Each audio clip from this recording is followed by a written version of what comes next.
Hello, everybody. Good afternoon and welcome. Well, not good afternoon. It's good morning. It's an early kickoff. It will be an afternoon kickoff because 12:30 is officially the afternoon, but it's not at the moment. It's still the morning for half an hour. Team news is coming out in the next 4 minutes, but that team news is going to be very, very interesting, isn't it? Because will we see the expected Harry Maguire start? I mean, I will talk about it when it happens. I do not agree with it, but there are other factors as well. Will Marcus Rashford start? There's a rumour that Lingard might start. Will Ronaldo come back into the team? I very much expect it to be that team that's on our left there, kindly provided by Drawty and our graphics team. I can't predict the bench, but, actually that's probably not too far wrong.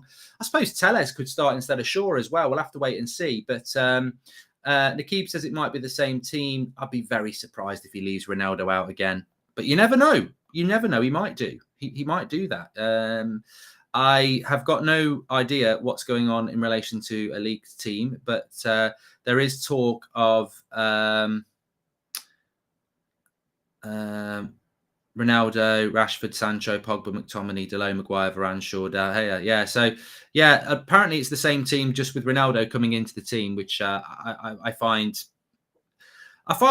mildly disgusting. Why not be honest? Why not be honest? I do find it mildly disgusting that Harry Maguire is starting this game. I think when you want to be a high-level football team, then you've got to make high-level ruthless decisions. And this is just like Friends Reunited. I thought Friends Reunited died years ago. You remember the website, Friends Reunited? This is just... Man United are just like Friends Reunited. I was even thinking about this morning. I struggled. I cannot find one reason. If anybody can find one in the chat, please inform us. I'm even going to do a poll on this. So if anybody can tell us why Harry Maguire should start today, please let us know in the chat. And I'm just going to add a poll in for you as well. Should Maguire start today? Because I can't think of one. And it's funny because just before I went live, somebody tagged me into a tweet where somebody said Goldbridge goes on about favourites, but never says anything about Ronaldo starting, despite one goal in the last 4 games or something like that. Or probably it's longer. And I thought to myself, oh, right, so we're really having that conversation. We're actually comparing Ronaldo to Maguire now. Maybe that's why he starts, because maybe that's what our board think he is. They've probably got no idea about football, and they're probably like to Rangnick, you've got to pick him. He's an £80 million player. You can't drop an £80 million player. And Rangnick's probably thinking, well, he's not an £80 million. Well, he is. I've got the receipt here. Yeah, but you overpaid for him, mate. You overplayed. And I think that's the thing for me. I'm baffled by this. It doesn't mean we can't win. We have to win today. You've got to look at that. Finally, a game at 8:30 in my time zone, says Ronan. Thanks, everyone who's tuning in early, by the way. Make sure you subscribe, and thanks for the super chats that have come in early. But yeah, I mean, look, we've got 90% of people saying no, Maguire shouldn't start, and 10% of them will probably be the fans of other clubs that watch, like Arsenal fans who are going, yes, start him. We want you to drop more points, because ultimately I do know that we get people who are not United fans watching. But he's going to start, isn't he? We're just waiting for this team to... Oh, God. That's my Instagram. You can check it out on my Instagram story. Classic Stone Roses there. But it's really disappointing. And I have to be true to myself on Tuesday night when I said if Maguire starts this game today, then I will be, very, very suspicious of the reasons as to why that is happening, because I just do not think he should start in this game today. And I struggle to find one. And I struggle to keep repeating myself because, as I keep saying, Victor Lindelof, I did that video this week about Victor Lindelof and Harry Maguire and how if you compare their stats across the whole season, and we're not talking about, past success rate here. We're talking about things like, individual duels won, successful tackle actions, and you're really analysing the player like a Rangnick should do. Maguire is not as good as Lindelof this season. It's as simple as that. So I think that's the most disappointing thing for me. I think it should be enough deflecting of responsibility from Ralph. He has been here long enough. Decisions now are his, says Saineth. Well, you know what? I don't want to blame Rangnick for this, but ultimately you can make your own choice. I believe that football club clearly overrules the manager. There's evidence that he's done that's happened. So I have to say that team news is out. I have to say that, if you want to blame it on Rangnick, you can do. But I personally do think that there probably is a little bit of pressure. I mean, Maguire starting, it's absolutely bloody disgrace. Absolute disgrace.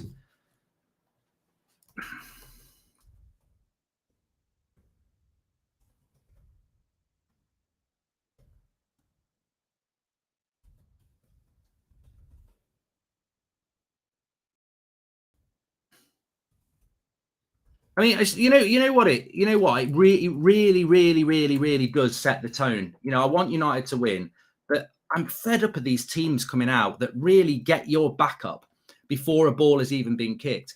And I don't care whether you're the toppest red in the world or you just watch United every now and again.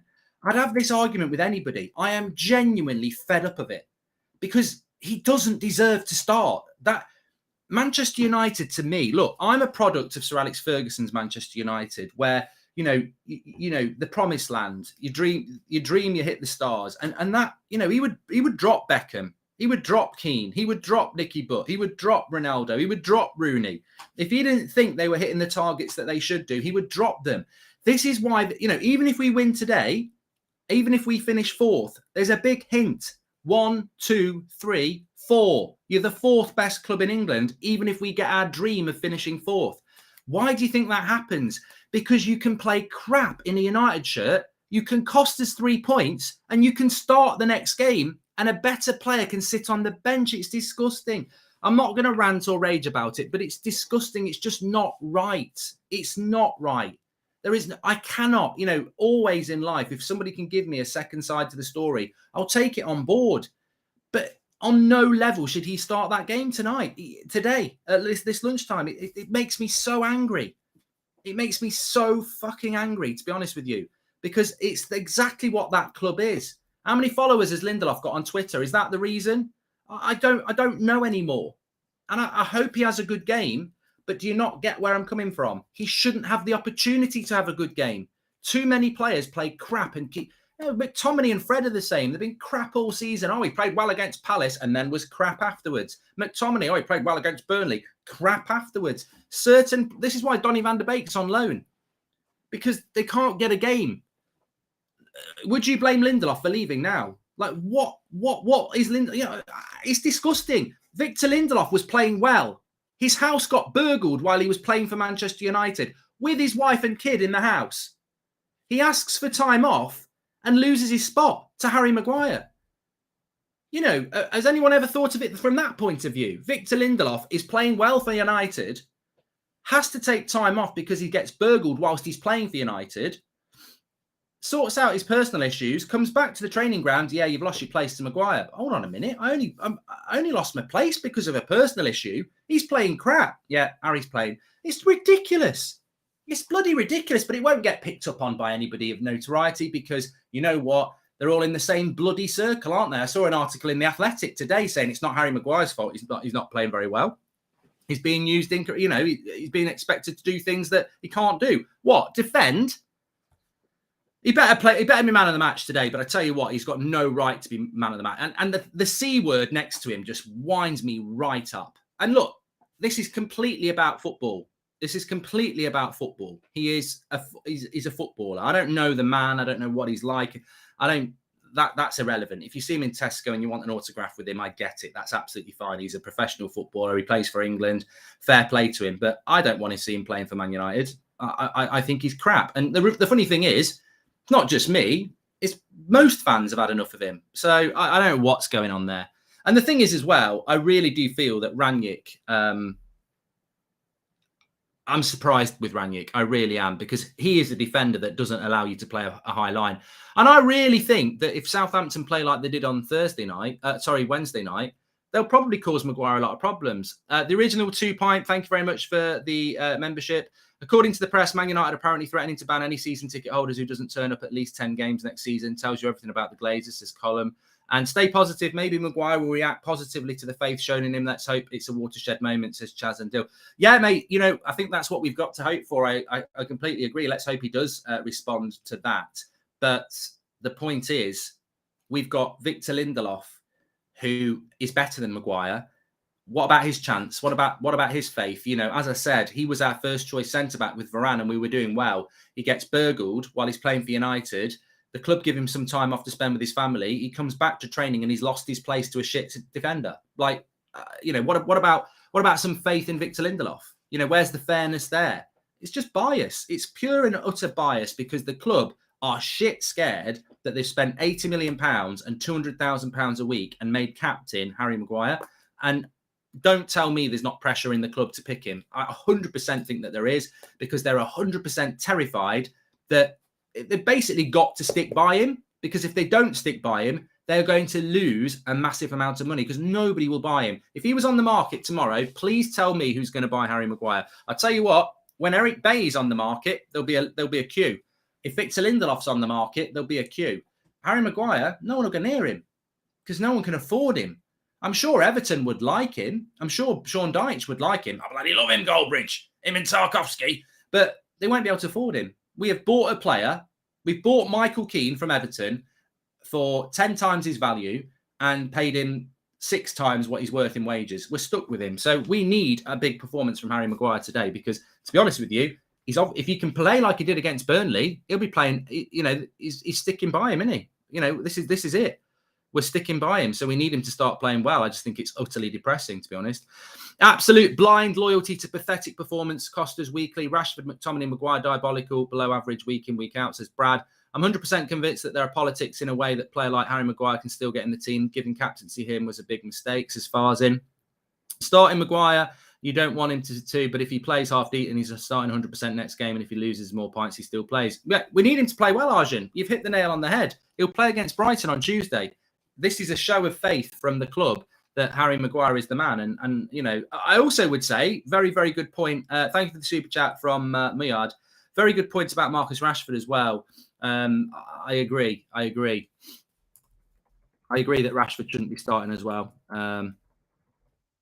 But,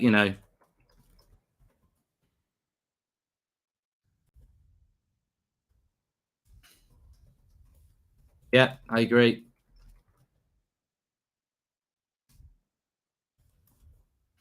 There just doesn't seem to be. Is there any accountability for playing badly in a United shirt anymore? It doesn't seem to be. This is what this. You know what? This is only my opinion. I mean, look, there'll be people shouting at the screen saying Harry Maguire's the best centre back in the world. Goldbridge, you're full of crap. I accept that. It's a fan channel. It's full of opinion. That's what it's meant to be. Trust me, there will be somebody somewhere. People are going, you're having a laugh. Nobody's that stupid. There will be somebody there. They'll be sat in a full kit Harry Maguire kit. They'll be like, he's the best player in the world. There will be. Yeah. And the reality is that it's not. That's why we fail. This is why we fail. We're not. I already can see from that team news today why this club's going nowhere. I've predicted we are going to get worse. I predicted next season's going to be terrible. At best, we'll be fighting for 4th next year. And the reason I say that is because you cannot build a team that's going to be successful when you pick people on favoritism. And favoritism is a word that some people don't understand. Like they think that Harry Maguire turns up with an apple for Ranić or something like that. What I mean is Harry Maguire is very popular in that dressing room. He's a favourite in the dressing room among the players. He's a big personality in the dressing room. And that's what's getting him picked. Same as Rashford. They're big personalities in the dressing room, and that's what's getting them picked. They're big. They're in conversation with the board. They're on meetings with the board. So, these players have become undroppable, but you can't. We're just a franchise. We may as well just go and play friendlies against Juventus in China or let's play AC Milan on the Isle of Man. It's like we just become a franchise. It's all about social media followings, personalities, smile for the camera. It's not about winning. This is not what Klopp and Pep are doing. They're not interested in that. They want to win. And if their centre-back is playing badly, they drop them. And if their right winger is playing badly, they drop them. But we've got 2 or 3 players who played badly on Tuesday night who are straight back into the team. And there's players on the bench who deserve a start. Maybe Lingard did deserve a start today over Rashford. Maybe Elanga deserved a start over Rashford. Certainly Lindelof deserved the start. Maybe Telles deserved to come in for sure. I mean, it's a good point. Somebody just said, what about Telles? He was playing well before. He's lost his place to another one. Technically, you're right. I personally think in that case, Shaw is better than Telles, but I appreciate it's it's a 50-50 thing. And in fact, in our next head-to-head, we'll do Shaw against Telles, because I'm not too confident about the stats falling in favour of Shaw. I just think Shaw's better. But you're absolutely correct. Why is Telles not playing? Oh, it's the same Shaw. It's Shaw and Maguire over Telles and Lindelof. It's Rashford over Elanga or Lingard. It's the same thing all the time. It's the same players starting the same games. And you look at the last 2 years, we've seen Maguire play every week. We've seen Shaw play every week. We've seen McTominay and Fred play every week. We've seen Rashford play every week. We've won nothing in the last 2 years. If you want to change, you've got to embrace change. And we're not interested in it. And, some people will say you're going over the top. I'm not going over the top in my mind, because he's got another mistake in him. All of them have. Marcus Rashford, at some point, he might start crossing the ball, but he'll start shooting from silly angles again, maybe today, maybe in the next game. Harry Maguire might be man of the match today, but in the next game, he might go and do something stupid again, because ultimately he's got a weakness in his game. So I don't understand it. I'm not surprised by it, but we ain't going anywhere with these sort of decisions. So Tony was brilliant last night, scored and set one up. I don't know what the score was, Daniel, but apparently Ricky went to watch that game. So there was a rumour going around in our chat that Ricky went. So Ritwick says, watching this team is just depressing. Maguire won't even get into Burnley's team because he's crap. I do hope we win and have something to cheer about. Thank you, Ritwick. Ronaldo Jr. signed a contract with the youth team. Do you think Ronaldo is staying beyond the season, says Hasher? Well, no, that doesn't mean anything. Players take their kids wherever they move to. If Ronaldo goes and plays for PSG, his son will move to PSG. It'll be in the contract. So, yeah, it doesn't mean a thing. But he's got to play football while he's in Manchester. And, obviously he's signed for United.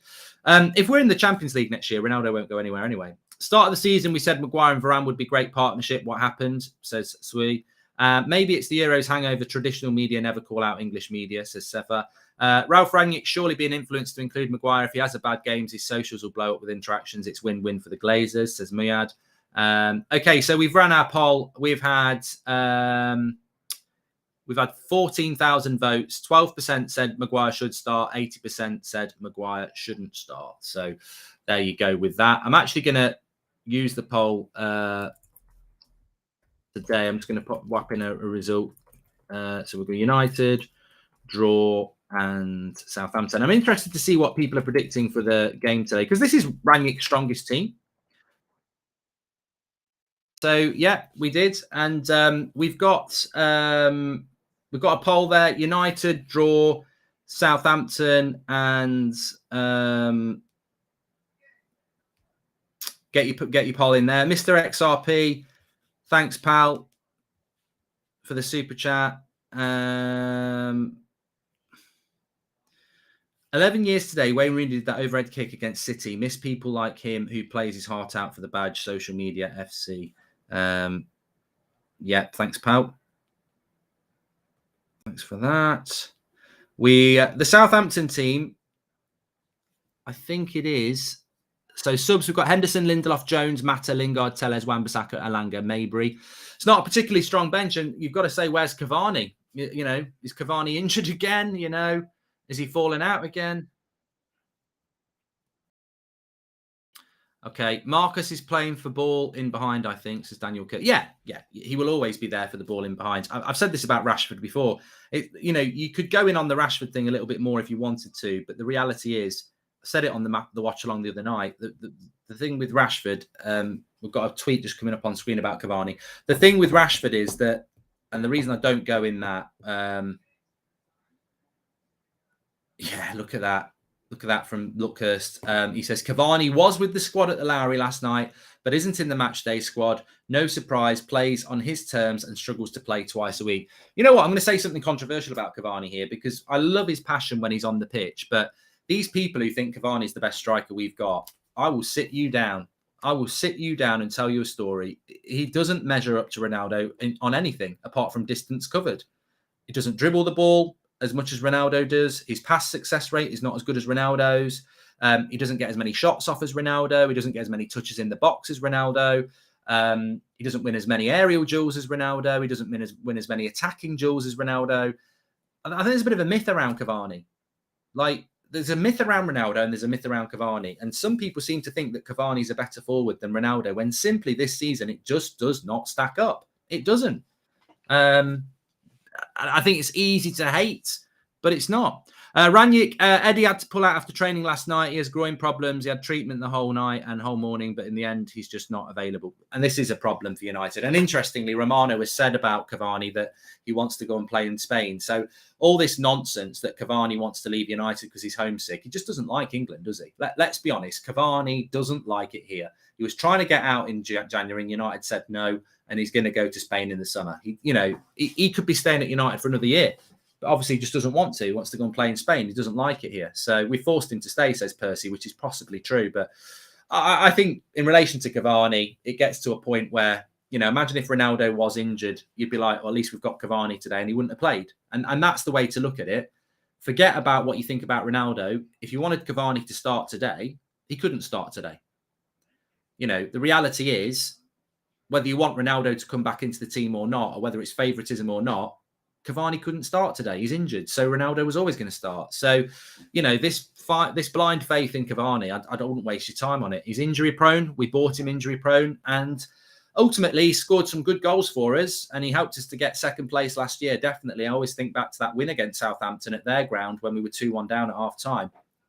Fantastic second half and 2 goals. But you just can't rely on him. You never know from game to game whether he's going to play, and that's not what you need. Slightly off topic, but don't usually get a chance to catch you live. Have you considered giving Ricky his own post-analysis show? He goes to the matches, mate, Ash G. So, a lot of people got lots of ideas for Ricky, but he still goes to the matches, mate. Mark Wilkins, thank you very much for the super chat. Hi, Mark. In my opinion, I think Rashford is starting because Pogba is starting because of the long balls from Pogba, don't you think? Yash, yeah. Look, the reason I've spent more time talking about Maguire than I have about Rashford is because it's whether I think Ranić does pick Rashford because he values his pace, and if you watch Ranić's teams of the past, that he always wants that, and Rashford is the quickest player we've got for that ball over the top. He's quicker than Elanga, he's quicker than Sancho, he's quicker than Ronaldo. He is quicker than any player that we've got. It's that explosive pace. I mean, look. If you knocked Ronaldo's, if you knock Rashford's pace down to the pace of a Jesse Lingard, I think he'd pick Lingard because Lingard's technically a better footballer. But Rashford gets into this team for pace. Rashford might not like that, but at the moment, Marcus, you are nowhere near what you can be, and you're basically getting into the team because of pace. And he probably won't like that because he'll think he's better than that, but he's got to prove he's better than that. And you prove you're better than that by getting your head up and passing and crossing instead of getting shots off all the time or trying to take too many players on. At the moment, I personally think Ranić's picking him because he's quick. This would have been a good game to give Elanga a run out instead of Rashford, says James. I would have done it. The future looks bleaker for United. What young players are coming through to lead the team? I don't see players coming and getting better as well, says Terence. Well, the problem is, Terence, that, if you take Victor Lindelof as the example, if Victor Lindelof was a 21-year-old youth product, would he start today? No. So Victor Lindelof can be, in his late 20s and Swedish and be dropped for Harry Maguire because he's a favourite. But so a young player wouldn't come in either. Like last season, a lot of people thought Twan Sebi, rightly or wrongly, should have been given a chance. Never got a chance. For the last 2 years, Harry Maguire has been nailed on to start for that team. And many players have not been given chances. Twan Sebi's, Bays, now Lindelof. He is a blocker to that team. So when are we going to progress? If we need better players, when are we going to progress? Some people think it about the left-back position. Some people think it about the holding midfielder position. Some people think it about Bruno's position. Some people think it about Rashford's position. But for a fact, Luke Shaw is now nailed on centre-back again. McTominay is nailed on holding midfielder again. Bruno's nailed on to start again. Rashford's nailed on to start again. You got over half your team that whether they play well or not, they will start. So if you are Hannibal Mabry, you're Jesse Lingard, you're Elanga, you're Telles, you're Victor Lindelof, you're Donny van der Beek, you're better off finding another club because there are people who will get picked no matter how well they play. They will get picked. You will get another chance. How are we as a football team ever going to even contemplate getting close to Chelsea, let alone Liverpool and Man City, when we constantly pick favourites? And that's what I mean by favourites, that they block anybody who deserves a chance because they're automatic starters no matter what. And I'd have that argument with anybody. Bloody Richard Arnold, Ralph Ranić, any Man United fan, anybody in the press, because I can pull the stats. We can pull the stats today. a number of players constantly get picked regardless of form. That becomes a franchise. That's what a franchise is. It's a theme park. No matter what, you can go on the Big Dipper. You can go on the Ghost Train. You can go on the Nemesis. It will always be there every day. We're open. The theme park is open. There's no new rides. We are what we are. We're Disneyland. And that's what United has become. You know, safe in the knowledge that these icons of our team, and I mean social media icons, will be playing no matter what. Charlie Coffey says, I'm a bit gutted about the team. To be honest, I am gutted about the team. And that's why I get to this point where I want the game to kick off, because once the game kicks off, you can focus on the football. But again, I'm very disappointed with that team. He's probably got 9 players, right? Potentially even 10. I wouldn't have played Rashford, to be honest, but I can live with that. But the Maguire one is it's soul destroying, really, because it's just not about football. And we're a football team. And I think so many United fans are fed up of us not being a football team. That's not a football decision. It's not. He was rubbish on Tuesday night. He cost us 3 points. There's a centre-back who was brilliant before he had to take some time off for personal issues. He should start today. It's not a football decision for me. It's something else. It's a stupid decision.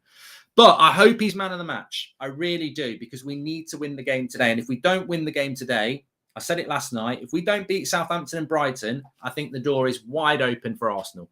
We've got to win today. I hope Maguire scores a header.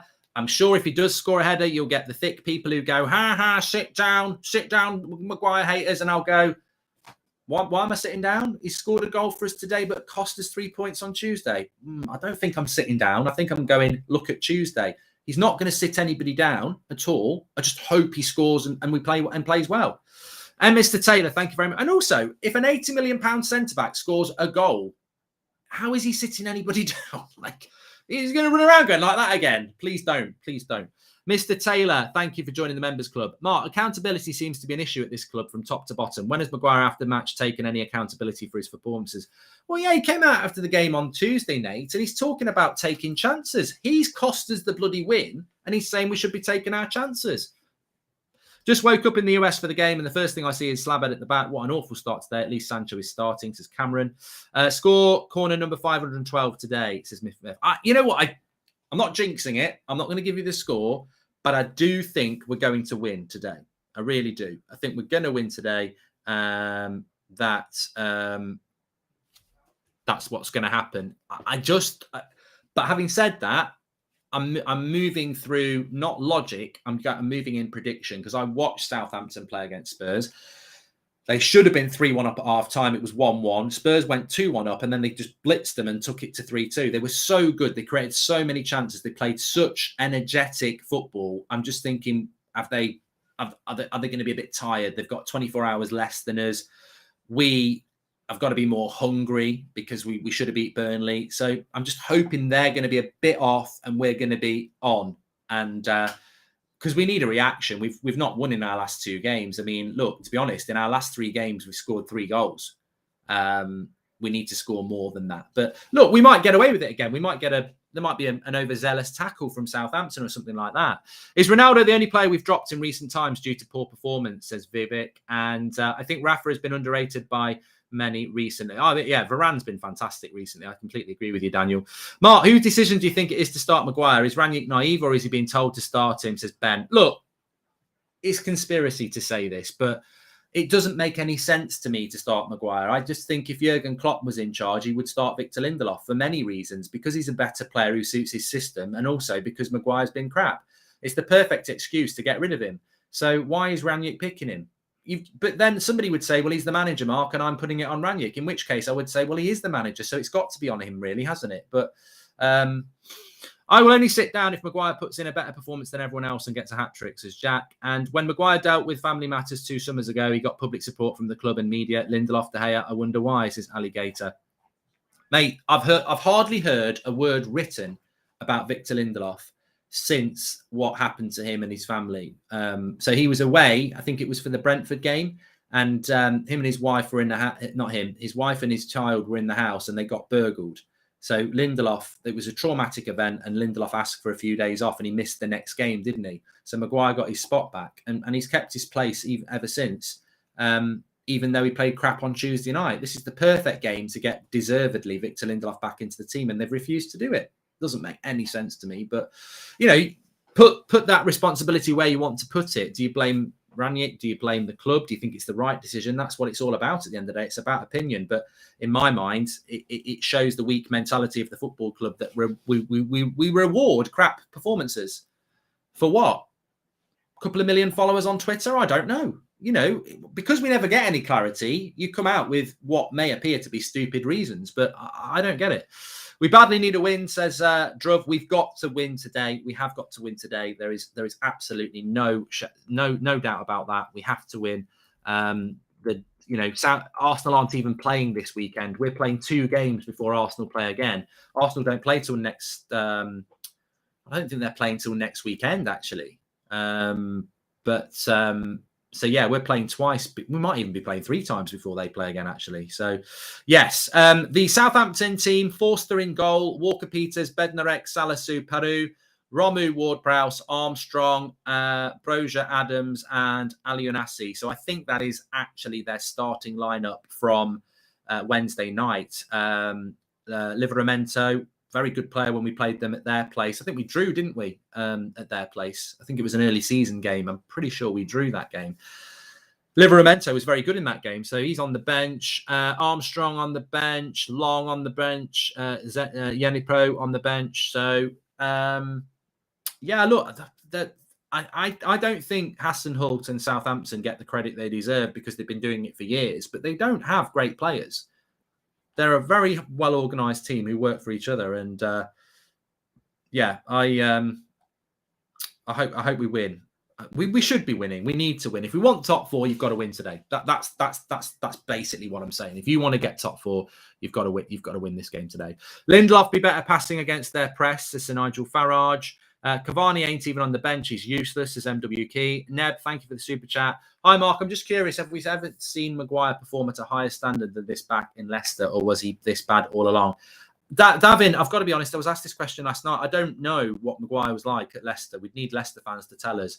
I used to watch the occasional Leicester game. I remember he always seemed to do quite well against Liverpool, but you know, most of what I saw him was England, and you know, I feel a bit of a prat, really, because you should never judge anybody on international football. I always say international football's slower.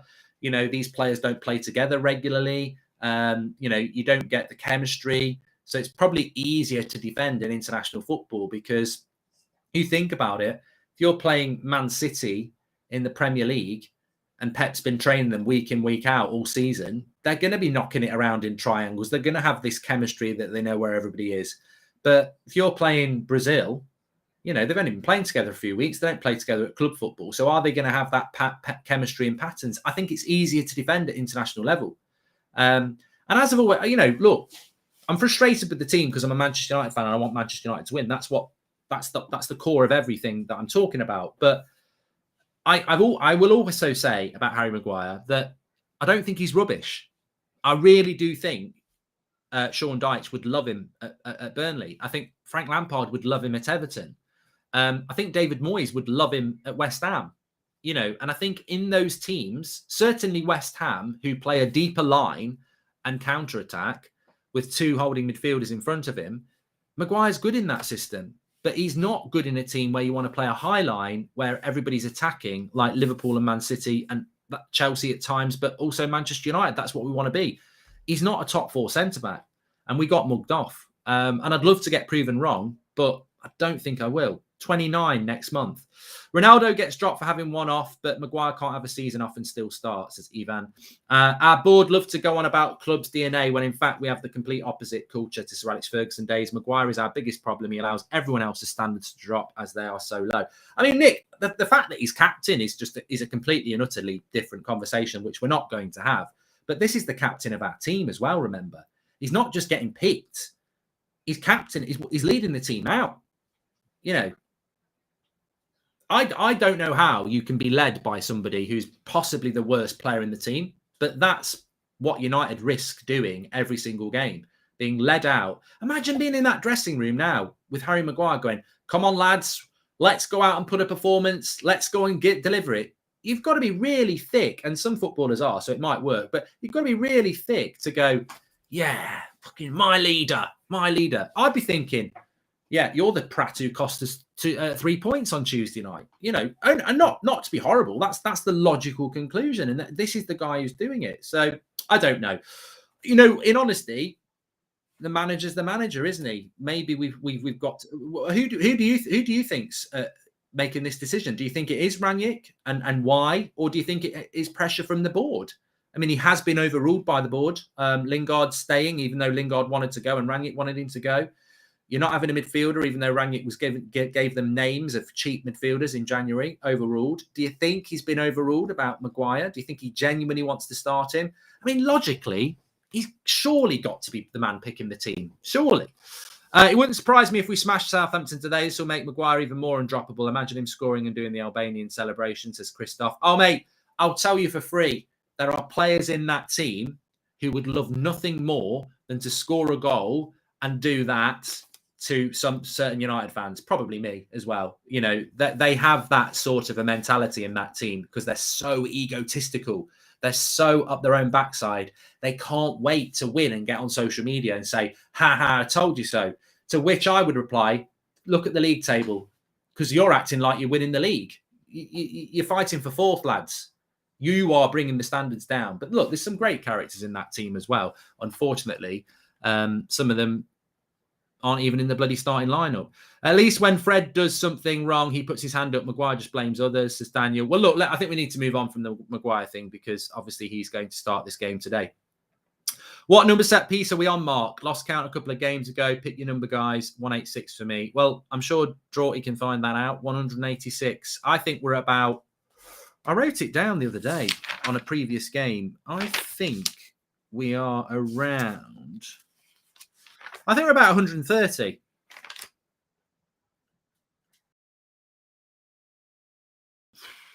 Nope.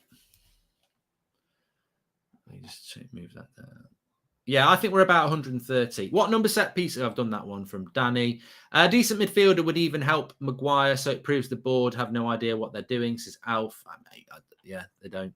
But look, in a positive sense, if you listen to Rangnick and you watch the games like we have done, let's be honest, Middlesbrough we should have been out of sight at half time, and Burnley we should have been out at side at half time. So if we can somehow keep that momentum into this game, then we could. I'm just getting loads of numbers here.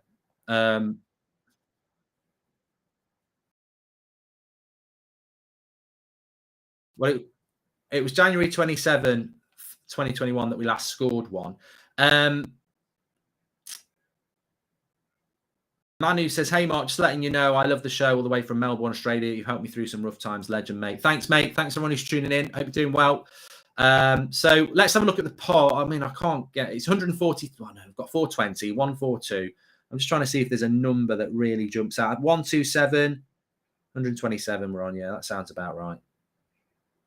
127. It appears to be. They'll definitely put it up on the telly at some point. Right. Anyway, we've done a poll. 15,500 people have voted. I'm just about to end the poll, but I can tell you, quite positive, 49% are saying United are going to win. 26% say a draw. 25% say it will be a Southampton win. So nearly half of you are going for a Manchester United win today. So that's good to see. Hopefully we're going to see a bit of Sue. He's having a chat with Paul Pogba. He's got a point to prove. I've got a feeling we're going to see Sue today. I've got my hoodie on.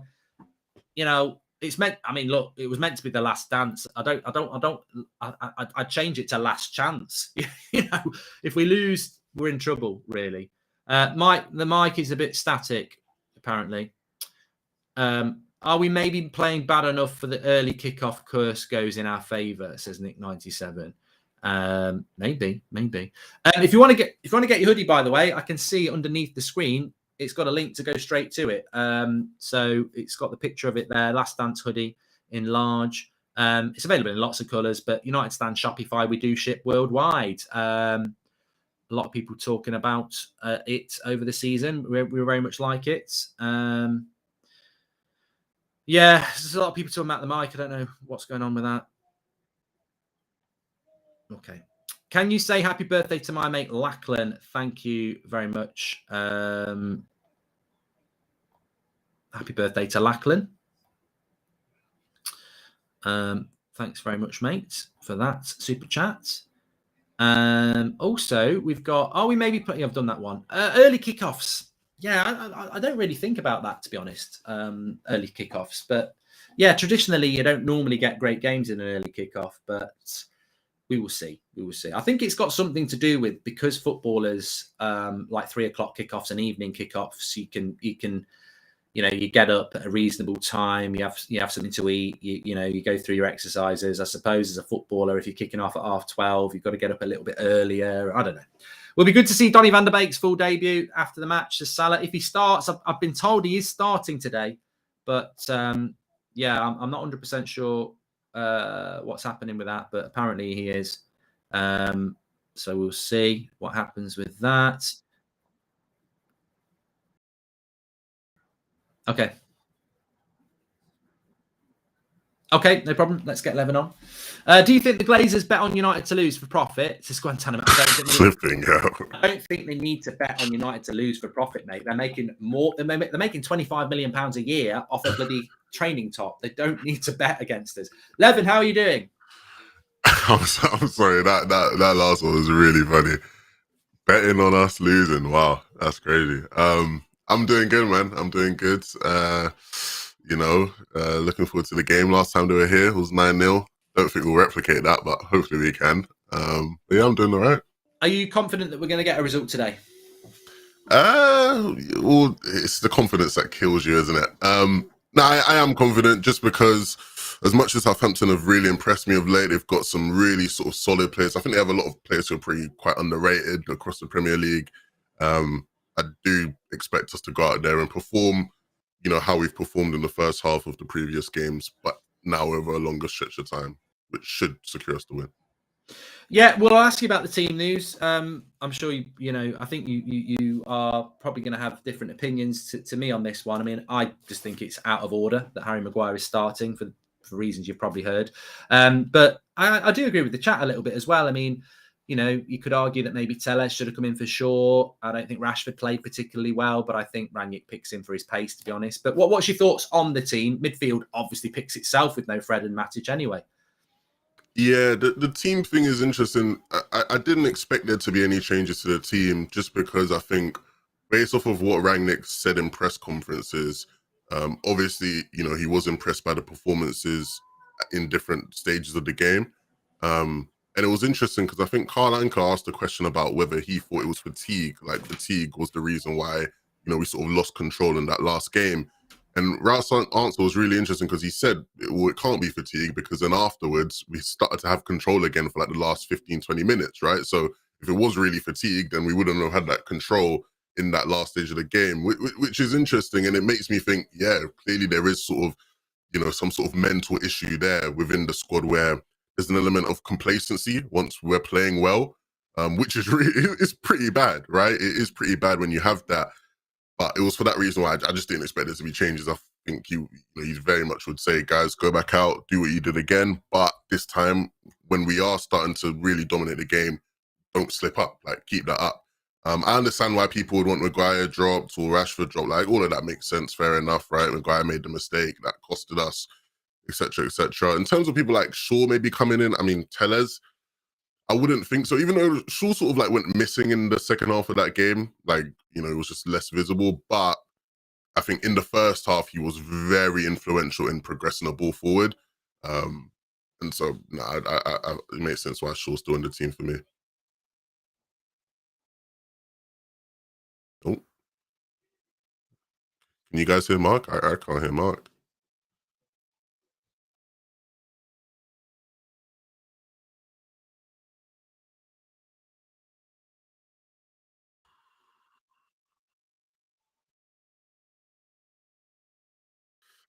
Guys, you can't hear Mark.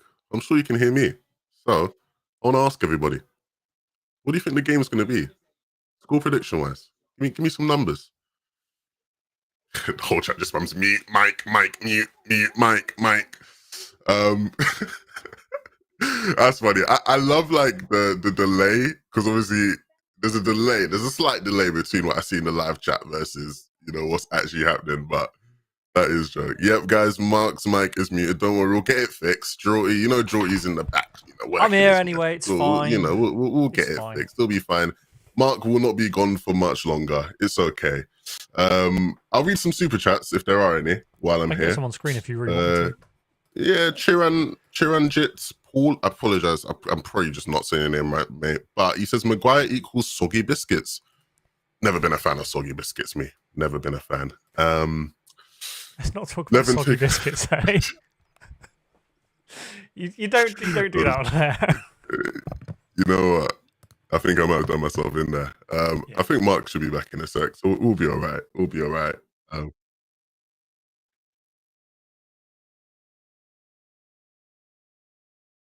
Someone said this is Levin's master plan to take over. Yeah, so what, I've just like gone into Mark's, computer and just mashed up his mic or something. Come on, man. No, I unplugged my mic and put it back in, and I think it's just it's gone wrong. But yeah, what I was going to ask you when you couldn't hear me was that there's a lot of conspiracy theories about the team. And look, for me, with Maguire, no one's going to change my mind. I personally think Lindelof is better. I think he lost his place because of a family issue.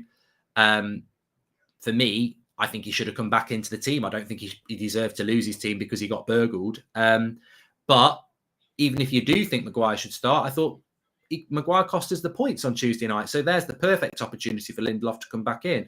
I don't understand it, but I'm not the manager. Do you think whether it's Maguire, Shaw, Rashford, we're now seeing Rangnick basically say, this is my best team, whether people want Alanga, Telles or Maguire, this is my best team. And this is Rangnick's best team now that we're seeing. Yeah. I think the Lindelof getting dropped thing is weird because I think that would you could only say that on the presumption that Lindelof was initially the centre back that Ralph was going to go with. I think Maguire was always going to be the centre back Ralph was going with. So those run of games where he was playing Lindelof was mainly because Maguire was injured. Now, to be fair, he did not play Maguire. There was a game where Maguire was available. He didn't play him. He didn't start him at least. It was the Brentford game, right? But then he obviously subbed him on. I know people have the conspiracies about whether people are picking the team that's not Ralph. I don't think that's the case because we've seen Ralph basically drop all the people we thought were undroppable, right? I don't think we can go from a game where he literally just dropped Cristiano Ronaldo, the one player. If the Glazers did ever have control over team selection, the one player that would always win a team sheet was Ronaldo. So the fact that we've literally seen him drop Ronaldo, to me, it already shows. I don't think there is any conspiracy theory there when it comes to whether or not he can drop players or whether he has that power or not. What I would say is that he clearly has a favourite team in mind and he's trying to build off of that and he's trying to get that to the best possible place it can be. And of course, that will frustrate people because, when you see Harry Maguire make that mistake that leads to a goal, obviously, as a fan, you think to yourself, hold on a minute, why is he in the team the next game? That was a problem that we had on the Ollie at times where, there were certain players within the squad who felt like if they made one mistake, they were out the team, whereas other people had the license to make loads of mistakes and, it wouldn't have costed them. And that can be problematic in a team. But I just hope that Ralph, manages that a lot better than Ollie did at times. So honestly, me personally, this is just my personal opinion. I get why anybody would want someone to be dropped. I just don't think the lineup matters specifically in this game, just because I think you look at the potential themes of this game, and I think we should be fine. Southampton are going with their typical 4-2-2, 4-4-2 type thing. We have a 3v2 in midfield. We should be able to gain lots of control in this game. Southampton are a great side. They've got great players. They like to press high, but we have enough technical quality to deal with that. As long as we're on it today, of course. If we come out and we're just playing like duds, then obviously not. But I think we will be fine. And again, I've said this before games where we've been battered. So, you never really know. But on paper, I think the odds stack in our favour. Yeah, definitely. I think with Southampton, though, Levin, they were very impressive on Wednesday night. I don't know whether you watched the game. I did, yeah.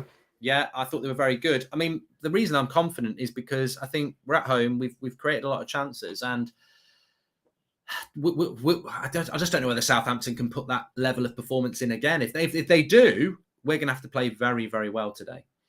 Yeah, the difference is between them against Spurs versus us, because obviously they played City before that, right? And City sort of were able to really just play through them quite easily.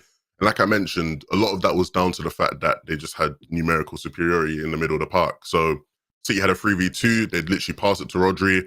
One of Southampton's midfield options, whether that would be Ward-Prowse or Romeu, would go and like try to press Rodri, but they could just pass it around them, right? Spurs obviously didn't have that because they just sort of had the two in midfield. So Southampton's pivot could just press those guys. Us, in theory, we should have the same fortune that City had, where if they try press McTominay, you have Pogba and Bruno in positions to receive, and you can sort of play through them. Of course, that will mean that McTominay will have to be a lot more involved than he was in this game, than he was last game. Like last game, McTominay sort of was very safe. It was like the typical sort of McTominay performance where he can be quite safe, not as involved in passing sequences as you'd expect a number 6 to be. But if he can just be a bit more involved, I think we should be fine. We should be able to play through them pretty easily. Lindelof is 100% better, but he's also prone to big mistakes. But it's clear to see Maguire was a desperation purchase, says Chucky D. In relation to Cavani as well, we need to ask you about that. Not available again today. Some people think Cavani's our best striker. I suppose it doesn't really matter, Evan, because you just never know with Cavani. And we're also hearing that he wants to go and play for Barcelona now. That's the weird thing. Yeah. That's the weird thing, because I was always under the impression, based off of reports, that he wanted to leave us last summer because he wanted to go back home, because his whole career he's basically been away from South America. Sorry, mate. I'm just trying to catch the audio as well, which seems to be all right now. Okay, yeah. Sorry. Go on. Yeah, I was always under the impression that he wanted to go home because his whole career basically he's been away from South America, right? He wants to go be near family, cool. And to me, fine. I totally get that, right? Of course. Why wouldn't you not want to be near family? But then when we're getting the reports that he just wants to go Spain, that's when I'm like, oh, so you don't actually just want to go home. You just don't like England as much as you like other places, which I guess is a bit frustrating. But look, Cavani's on his way out. He's going. We're going to have to get someone in to replace. We're going to need another striker. To what degree we're going to spend on that, I think is probably a concern, right? Because, we have other places on the pitch we probably need to prioritize. But yeah, I'm sort of regardless of whether it's Cavani or Ronaldo, I think both of them have their problems. Both of them have their positives. But either one, I expect to be able to finish their chances, which we've not been able to do the past couple of games. So hopefully they can both start doing that better. It is interesting, actually, because what I was thinking about when you were talking about Cavani there is that, I was looking at the midfield today, and I mentioned it to you as well. We've got McTominay, Pogba and Bruno, but if any of them play badly or even worse, get injured, we really, you probably put in Lingard in the 8 position for Pogba or Bruno. God knows what we do in the holding midfield position because we've got no Matic or Fred. I mean, those two should be back quite quickly, but it does show you that one major injury in the midfield and we're in trouble. But, also up front, Martial has gone.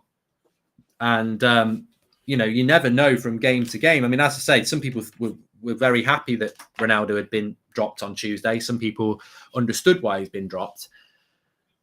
But there's no option to drop Ronaldo today. Because Cavani's not fit. And we are playing a lot of games. I was looking at Arsenal, and Arsenal actually aren't playing again, I think, until a week.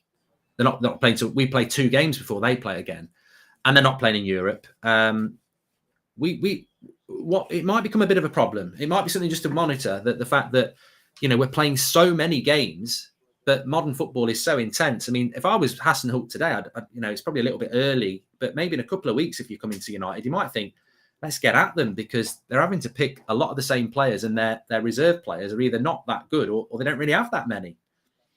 Yeah, the only hope we have is that some of the players in those positions are sort of Iron Men, where they just never get injured, never really need rest. The likes of McTominay, Bruno, these are guys who just constantly will be available to play. Of course, what's probably going to happen if we do need to not have McTominay in the team for whatever reason is what happened last game, where he drops into the 6th position, and we'll probably bring on a Hannibal or somebody, which again isn't great. It's not great. You're shoehorning players in, you're putting players in positions where they're not at their best or at their most valuable. But again, that's been a theme of our team since the beginning of Ollie's reign, right? So we have lots of players who get pushed into positions where they're probably not in their strongest position. It's interesting though, Ralph's approach to some of those players, right? Because he's talked a lot about how Bruno and Pogba, they fit being 8s a lot more. He's put a lot of effort into talking about that, and I think some people probably agree/disagree with it. In the case of Pogba, yeah, I still think Bruno's profile just fits stronger as a number 10. But if Ralph believes in him to be that number 8 for us and have that discipline, I'll back him all the way. I'm literally going to be 30 seconds. I've just got to pop next door and just mess around with my mic a moment. But the reality is, I don't know whether you saw the average positions for the game against Burnley, but Bruno again was drifting into areas where he's almost a supplementary striker. And look, I don't know. Do you think, you mentioned there about Bruno being more suited to the more attacking midfield position? Do you think we are, Rangnick mentioned that in his press conference yesterday, that in the second half, his 2 number 8s sort of drifted out of position and we lost the shape. I don't personally think that was the reason that we played badly. I thought that we just switched off for the first 15 minutes. But do you think that that's a conscious thing from Rangnick, that he wants Bruno to be getting close to the striker, or do you think Bruno's just naturally used to? And it was something under Ollie as well. He just, this season more than any other season at United, he just seems to be wandering closer to the attacker, and you see that in his average positions a lot. Yeah, that's who Bruno is as a player. That is just his player profile. That's why I always say to people now when I'm having conversations with people, the reality is in football now, especially at the highest level of football that we're in the Premier League, we've almost gotten to a stage where a player's profile is almost more important than the talent that they have, just in terms of, if you're trying to shoehorn players into positions where that's just not naturally suited to what they are, you're just going to run into these problems where, as fans were going, Bruno's playing too high up, why is Bruno playing too high up? But it's like, that's just who he is as a player, right? And it'll be interesting to see, because I think Ralph obviously, has that belief. And I think we have seen much more positional discipline under Ralph than we did, before. But yeah, I do just see us naturally reverting to what, because it's funny, because what he even said was the problem with the drifting is exactly what you'd sort of naturally expect of like a 4-2-3-1, where it was just like, yeah, Bruno was a bit too high and wide at times. Pogba was dropping a bit too deep at times, and and you just think to yourself, yeah, because that's just sort of like that's what we are as a team. That's what these guys are very much used to, especially in high intensity moments in games. But look, again, I think I said it 2 games ago, the last game, where I was like, Ralph is trying a lot of the stuff that Ollie tried and it didn't work for Ollie. And so it'll be interesting to see if like Ralph can get certain things to work over Ollie. But since we've all been watching for longer, we obviously are more prone to thinking it's probably not going to work, mate. But yeah, well, I was exactly going to say that, and I was going to ask you about that. I think I listened to Rangnick yesterday, and I think ultimately he is trying to do things that fans are going to be quite cynical of. I mean, he was like, as he said yesterday, that it's about getting the team to play for 90 minutes because they played really well for 45 minutes against Burnley. They did exactly what I asked, and then in the second half it fell off. And it's like, yeah, you're 100% right, but that's the problem with United. No manager has really got us to be able to play for 90 minutes. Even Van Gaal, it would be 0-0 at half-time FC. Under Mourinho, it would be sometimes second half FC. Ollie, we used to get called second half or first half FC. So many of the problems are really only solvable by the players, aren't they? Because Burnley was a stark contrast. He clearly told us to be physical. We didn't let Burnley win second balls, and for 45 minutes it might not have been pretty, but we beat Burnley by not letting them sort of bully us. And then for the first 10 minutes of the second half, we just didn't bother doing what. It's not like Rangnick said at half time, well done, you've done your 45 minutes. Let them have a go now. He's somehow got to try and get these players to do something that we as fans know they struggle to do, which is be consistent and also play for 90 minutes. Yeah, and look, I hate to be like the sort of I told you so kind of person, but it's like, I do remember saying that before the game, right, where I was like, this game will be predicated on who's winning those duels. And when we were winning those duels, we looked like a much better team. When we weren't winning those duels, they looked like a better team. So, sometimes these are things that you can almost see before a game, and they are the main themes of how a game will play out. On the topic of, the players and that sort of complacency issue we have in games, it's weird because, the players under Van Gaal are not all the same players that we have now, right? No. Which shows that as much as we need better management and whatnot, we've needed better coaching or whatever, we also need much better player recruitment, right? Because we keep bringing in these players who, have this issue. If we've not been able to get rid of this issue and we've been through different coaches, different And players. cycle players, yeah. It's like, where's this going wrong? So again, fingers crossed our recruitment over the next couple of years can start to just improve and get better, and we siphon out these players who are an issue in those stages of the game. But yeah, same old for us. What's the importance of? I said last night, I think we've got to take 6 points from the next 2 games, and then look at the next 2 and take 6, because I think Arsenal end up with 3 games in hand on us by the end of February, but we could be 6 points ahead of them, which is it's a better psychological blow than maybe being 3 points ahead of them and they've got 3 games in hand. But to do that, we've got to win these games. What's your feeling on the race for top 4? We saw Spurs against Southampton. I don't know whether you saw Arsenal and Wolves on Thursday. I thought that was very impressive from Arsenal. They've got no European Cup competition. I personally feel that today, it has to be a win, and Brighton has to be a win. I respect both teams; they're well coached, but we're almost getting to the point now where we know March is going to be very difficult, and we could find ourselves in a position where we're playing catch up, and the opposition's got games in hand on us. We've got to start winning, Levin. We can't just be talking about we deserve to win anymore. Yeah, we do. It's going to be a tough race. All the teams are competing with, definitely have their strengths. I think Arsenal's biggest weakness is the fact that they've got a lot of young, inexperienced players. Yeah. And so they have games where even when Arteta sets them up perfectly to win that game tactically or with the right system, they have players where they've never been in these high pressure moments, and so they can struggle with that. They lack intensity. Maybe they don't press the way they should.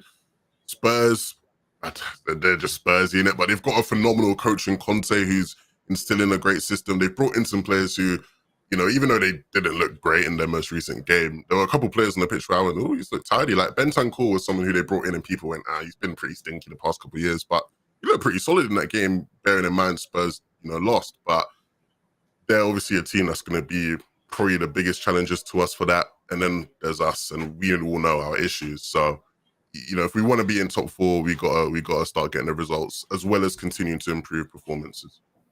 Well, I was looking at the players coming out there. Ronaldo smiling at the camera.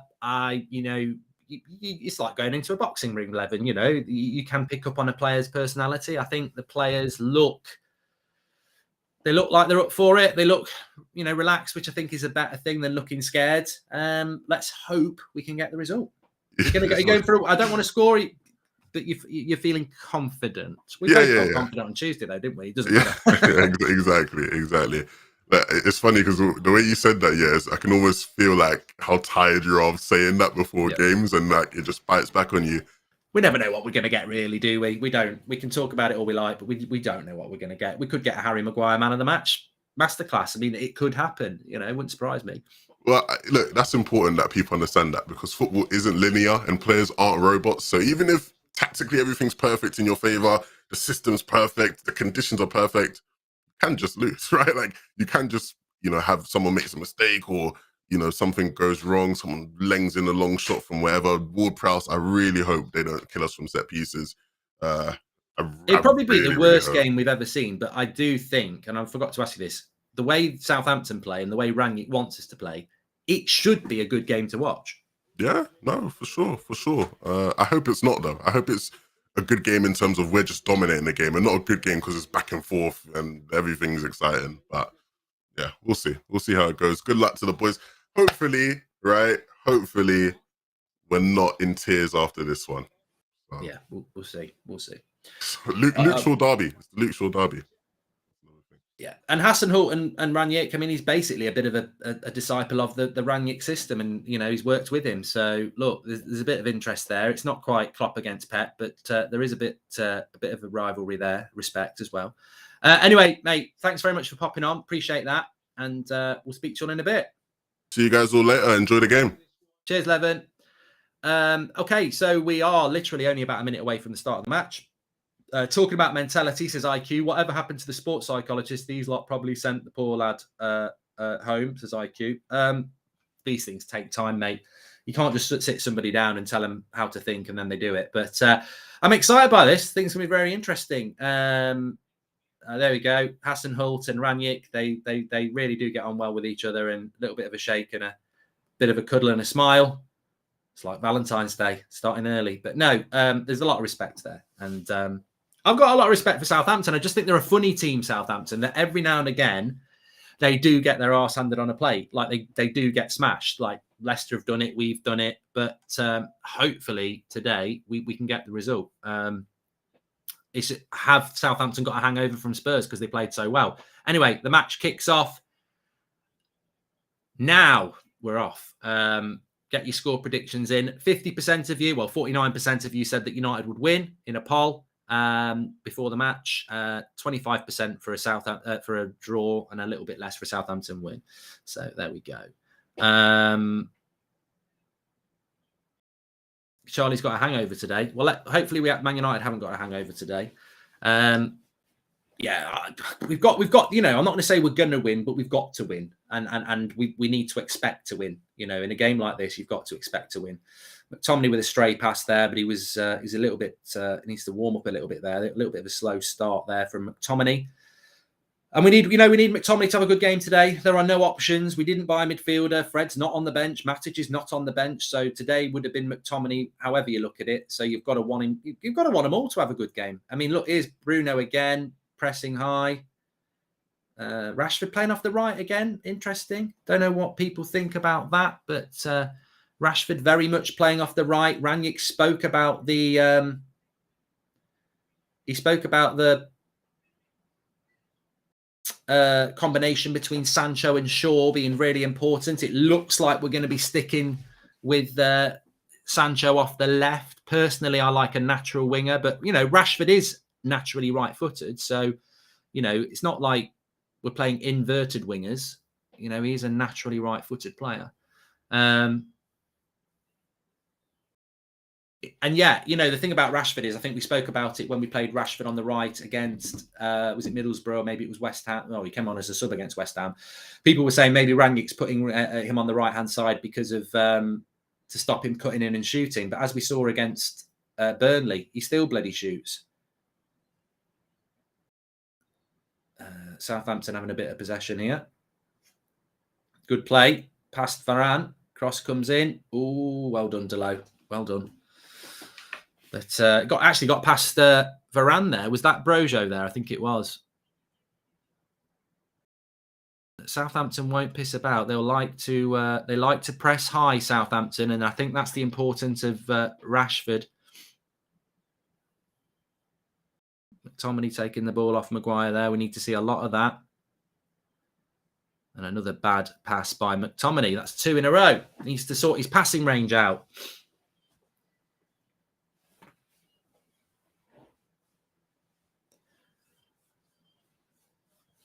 Yeah, it was Brojo who got past Varane there. I think he's on loan from Chelsea, isn't he?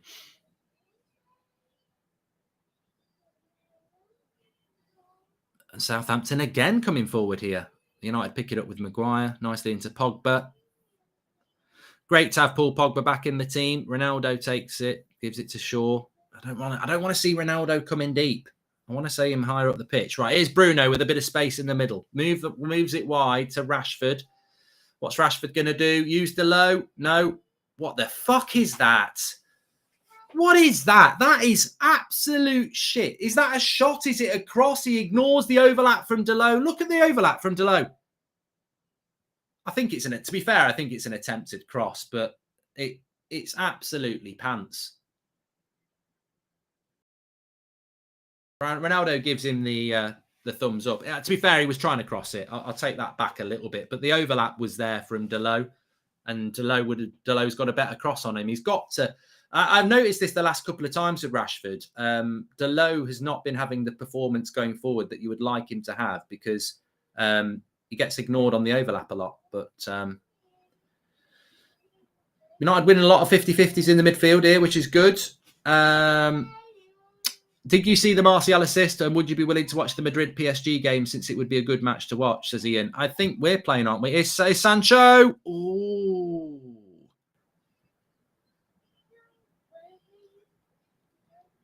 Goal kick.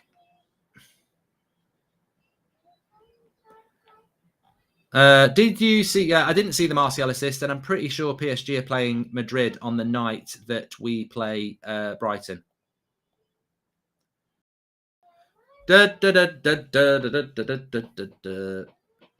Mark, maybe the players also feel like bigger problems are to come next summer, says IQ. Well, it's a different game to Burnley because Southampton are a better footballing side than Burnley. So I think that, you know, they're gonna give it a little bit more, aren't they? Is Sue coming out today, says JX? I hope so. I hope so. Is Donny starting today? Donny's playing for Everton against Leicester today. No. He's playing at Goodison Park against Leeds for Everton. I've been told he's starting. Let's wait and see. We'll know in the second half. I'll certainly be keeping an eye on that. I've got some stuff to do this afternoon, but I certainly will. Weird Mike again. Can't do anything about it, I'm afraid. Nothing we can do.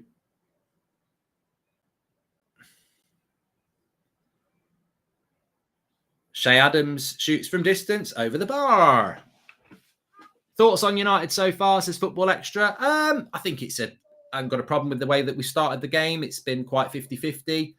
They've had about as much of the ball as we've had. They're a good side. You know, we're probably, you know, it's going to be, I think it will be an interesting game today. Who would you like us to buy for CDM and striker, Mark? I would love Paulinho from Sporting and Martinez from Inter, says Dylan Thomas. To be honest with you, mate, it's not a concern. Oh, lovely play. Sancho, Ronaldo, Sue! Oh, no! Oh, no! Sue was coming out to play. She's been sent back inside. Oh, dear me. Lovely play by Sancho. Really showed his pace here, Sancho, because I thought Walker-Peters would be quicker than him. Gets there ahead of him, slips in Ronaldo, rounds the keeper, and defender slides in to stop the tap-in. He probably should have hit it a bit harder. I don't think he knows the defender's there. Yeah.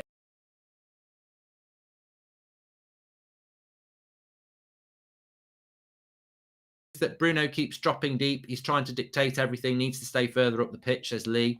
I personally think it's a bit different. Why do we always buy a right winger and put him on the left, says Green Grits. He should have scored there. Ronaldo should have scored there.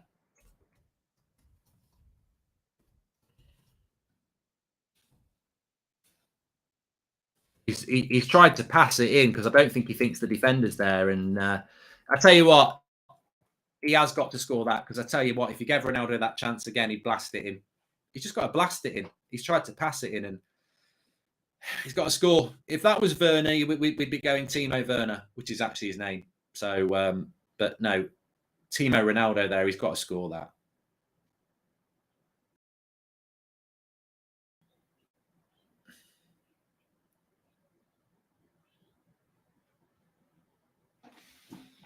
Thanks everyone who's tuning in, by the way. Make sure you smash a like on the video and subscribe. United should be 1-0 up, which is what we would expect at home at Old Trafford. We've got to win this game today. We should be winning it. Pogba on fire. A lot of people giving Pogba a lot of praise. He's had a decent start. Poor ball out by De Gea. Romu. Wide. Got to be careful here. Cross comes in. Back post. Walker-Peters. Bloody hell! Ward-Prowse blocked by Shaw. That was nearly 1-0 to Southampton. That's a warning. That is a warning. Now Sancho comes away. We've got a 2v2. Oh, just play it. This is going to be 1-0. Why didn't he pass? Why didn't Sancho play in Ronaldo or Rashford there? He's gone for goal on his own. Bloody greedy. What is he? That should be 1-0. We've got a 3v1.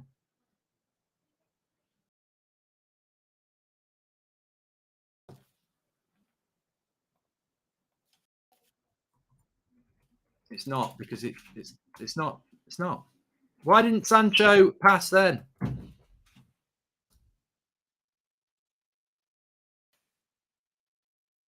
It's not that though because it's the same. It's the same. It's not the audio problem. That's not the internet.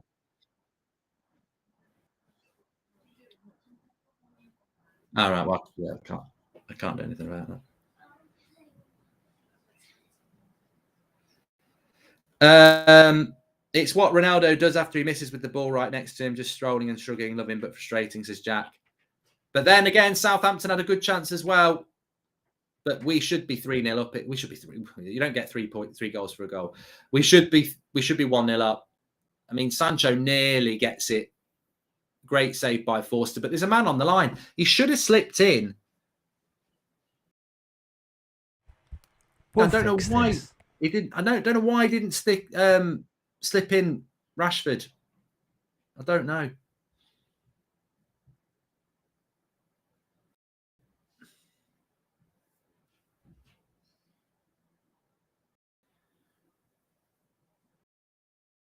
Yeah, Southampton's chance did come from a bad ball out by De Gea, but some of our distribution from the back's not been good in this first 10 minutes. McTominay's passing's been a bit dodgy as well. So United need to just switch on a little bit here.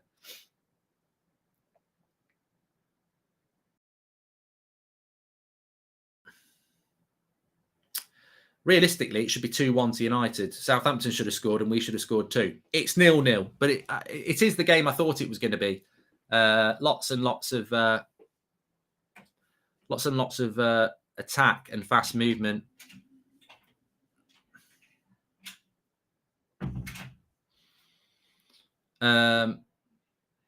He didn't pass because he doesn't trust Ronaldo, says Mark. Yeah, but Rashford was there as well. Pogba doesn't have the legs to defend anymore, says Mo. I mean, he's come back from 4 months off. Give him a couple of weeks to sort of get himself back. Early days for Pogba, and but it's been a good start to the game.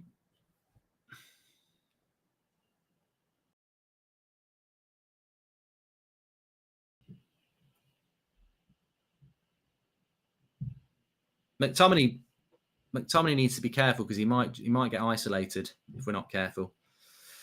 Timer, we're just sorting out on a few glitch problems in the background, so if you just give us some time, we'll sort that out. Don't worry. But we are 12 minutes in. 12 minutes in at the moment.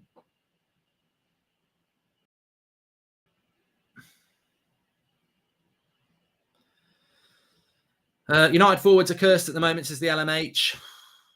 Wow, to be fair to Ranić, you would look at that and go, we should have scored 2 goals. Already in the game, you would say we should have scored 2 goals because Ronaldo should have scored and Sancho should have slipped Ronaldo or Rashford in.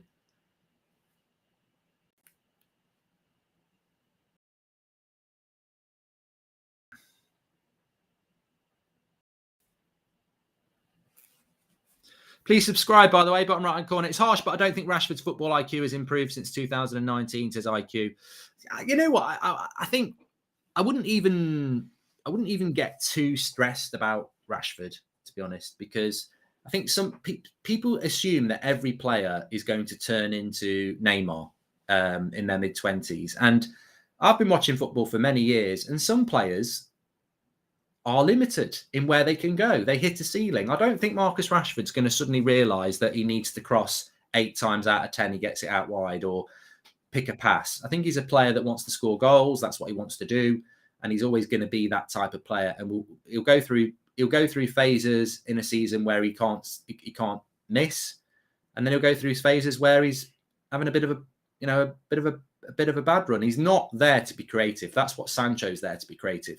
Which is why it was disappointing when Sancho actually had that opportunity that he didn't actually play the pass. Is Rashford the new Walcott?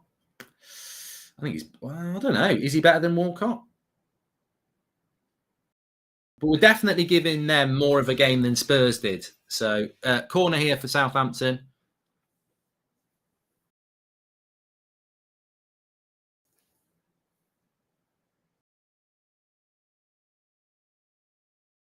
But I think Sancho's getting better and better, isn't he? It's not a surprise to me that you actually start to give Sancho game time and he's getting better and better. Whether he should play off the left or whether he should play off the right, I suppose it depends whether you think Sancho on the left and Rashford on the right is better for the team than Sancho on the right and Rashford on the left. I mean, we don't get as many cutting in and shooting, do we? Because Rashford can't do that with his left foot.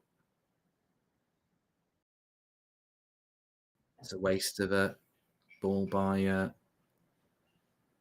corner by Southampton. They refused to put it in. They went with a short and throw into United here. Pogba. Nice ball to Rashford. Now, there's the overlap. He's ignored it again. He ignores the overlap all the time. Well, not all the time, but that's twice he's ignored it then. Pogba's done well. Pogba with the cross. Oh, it's just over Ronaldo, who I think is offside, but the referee's playing on.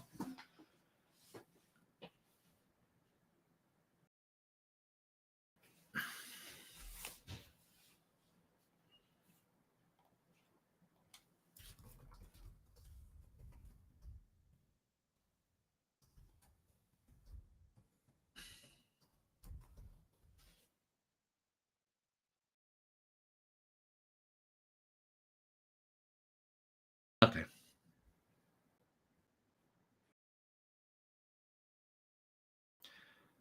Charlie Griffiths, Sancho can play either side, and whichever side he plays, the fullback automatically plays better. Yeah, I think that's a great point, Charlie. I think Dalot suffers with a yellow card here for Rashford. Is that because he's not passing to Dalot? No, this is a yellow card tackle. He's a bit wild here, Rashford. You know what? He's a bit lucky as well. If he'd have caught the standing leg, it could have been a red. What's your favourite Bob Marley song? Says Destiny. I'm a bit commercial when it comes to Bob Marley, so I'd probably go the one where he's doing something by candlelight, eating porridge. Can't remember what it's called. No Woman, No Cry, is it? Yeah, that's the one. Pogba's playing good, says Mr. Clean. Another 9-0 like last year, or what do you think? Says Jenks. Mate, if this is 9-0, you can do the next watch along on your own. It won't be 9-0. Jenks will be doing it against Brighton if it's 9-0. I'll have a night off, but it's been a reasonable start by United. I wouldn't have expected anything else. It's not like we've been playing particularly badly in the first half of our last few games. Sancho is Saka after a massive Christmas dinner, says Alco. No, but that point that was previously made by, I think it was Charlie, about Sancho, the definition of insanity, says Nature Videos, is trying the same tactics again and again and expecting different results. Yeah, but I don't think there's been any problem with our tactics so far, to be honest with you. But yeah, whichever side of the pitch Sancho plays on, that fullback's going to benefit. And we've seen it with Sancho and Shaw. And I think we'd see it with Dalot if Sancho was on that side, because Rashford doesn't pass as much. McTominay, Pogba.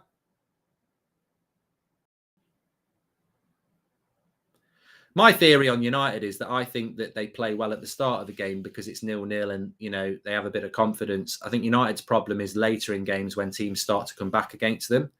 Or if we go 1-0 down.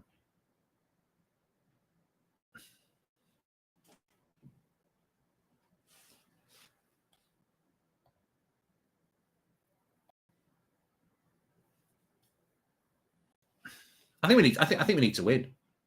I can't predict you. I can't predict you the score, but we just need to win.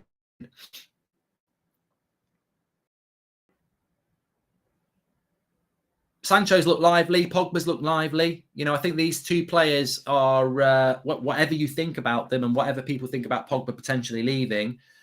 We didn't have Sancho and Pogba really playing regularly this season, and I think those two players, I hate to say it, they're like new signings. They're not new signings because they should have been used before, apart from Pogba who was injured. But they are the two players that seem to be the brightest in the team at the moment.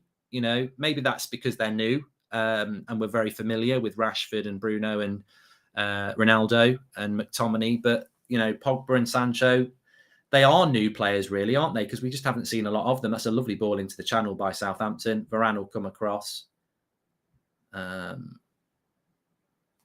They're not creating as many chances as they did against Spurs, and I think that's a testament to United's defensive performance so far this half. They really did create a lot of chances, but maybe they don't have the intensity that they had against Spurs. I said, Southampton look a little bit different to the way they did against Spurs. They're maybe that's down to United, maybe that's down to the fact that they played a day later than us. Hi, Mark. Going to be honest, I've supported United for a long time. I've never been so sad about the state of the club. Maguire starting as a joke. Must win today, says Mohammed. Pogba is so talented, it's insane. Then we have Scott, who's probably a championship player. If he was from Chelsea youth, would he have made it, says Edgar. And Southampton is playing five at the back of five at the back off the ball. You can see Romu took it in right centre back when we have the ball. It's interesting, says Roanoke. Well observed there.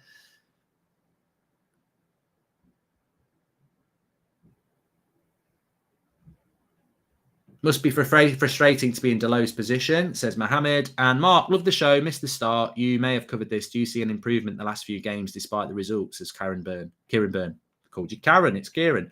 Yeah, I do see an improvement. I think we're definitely better on the ball, and you would expect these things. I mean, I don't think we should be like running to the hilltops going, we're better than we were under Ollie. I mean, I'd expect a lot of coaches to get us playing better than we were under Ollie, because we've got players that were just unbelievably bad because they were unbelievably badly coached. So we are seeing an improvement. What we're not seeing an improvement in is the ability to play for 90 minutes or the ability to be consistent. And I don't know that a coach can do that. Expecting any last-minute Maguire masterclass, says Sangma. Rashford's in here. This should be it. He's got to go for the cross to Sancho. And he got it! Lovely goal. Rashford to Sancho. That's what we want to see from United. Sancho gets his second goal in 2 weeks, and that's the pace of Rashford there. Rashford with the assist. Sancho with the goal. In from United, and that gets it. Well, that's what we want. That's what we want. I think we should have been 1-0 up anyway. It's a lovely ball by Bruno in behind. That's the pace of Rashford, and the Southampton defense is all over the place. And Sancho has really done well in this game so far. This Walker-Peters, who a lot of people say is really good. We saw Emerson put in a terrible performance for Spurs the other day, and this Walker-Peters looks crap. He really is. I mean, Sancho's not the quickest, and he's getting 2 yards on him every time, and it's a simple tap-in. Walker-Peters in the goal as well. Is that another goal for us? But yeah, 1-0 to Manchester United. Deservedly, it should be 1-0 anyway, having from Ronaldo, and Sancho should have slipped in, Rashford or Sancho. But good cross by Rashford there. He gets a lot of stick, but he's got to bring that to his game, and an assist for Rashford for me is more valuable than a goal for Rashford, because that's where we should be applauding Rashford. I want to see him doing more of that. I'm not saying he was going to shoot from that position, because he couldn't shoot. He's got to play the pass. But, we as a fan base, we need to be praising Rashford for that, because it's something he doesn't do enough of. And he needs to appreciate that an assist when you're playing on the right is as important as a goal. Mark, thanks for what United Stand did. Varane is amazing, just solid, does his job, says Brian. Have you gotten a chance to see the Rooney documentary? I haven't watched it yet, Michael. A lot of people have spoken about it. What does Rashford even bring, says JP. I think that was before the goal. He says he's Dan James with free school meals, and he's just got an assist. Bruno and Pogba have been the difference, says Lee. Well, Pogba and Bruno's pass in behind the fullback for Rashford is the key to that goal, really. But playing with a lot of confidence here, United. Our tactics the last few games have been very good. We just can't play for 90 minutes and we can't score. This is a fitness and confidence issue, says Matthew Morello. Well, what we need to do is now get the second goal. Get the second goal and make this game hard for Southampton to come back into. Because, look, is there a massive difference in this first half in the way that we played against Borough and Burnley? And the answer is no. But what we didn't do against Borough and Burnley is go and make it 2 or 3-0. And this is where a team learns. If we don't win this game from this position again, it becomes a massive issue for this team, doesn't it? So we've got to go and do it. Watched the Rooney documentary yesterday. What a player he was, says RTB. He already knew in 2010 what the Glazers were doing with our club. Yeah, but the fans knew in 2005.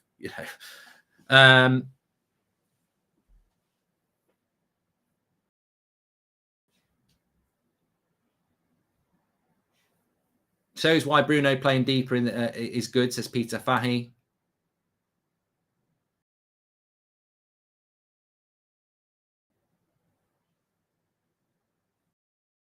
Thanks for your thoughts on the question, Mark. I think our patterns of play are improving. Also, Ralph is designing tactics to get the best out of our wingers, says Kieran Byrne.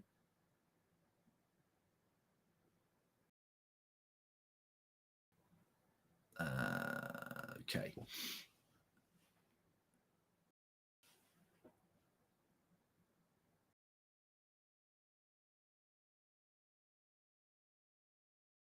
Bruno's asking for a red card on the Southampton player. I think that would have been a bit harsh.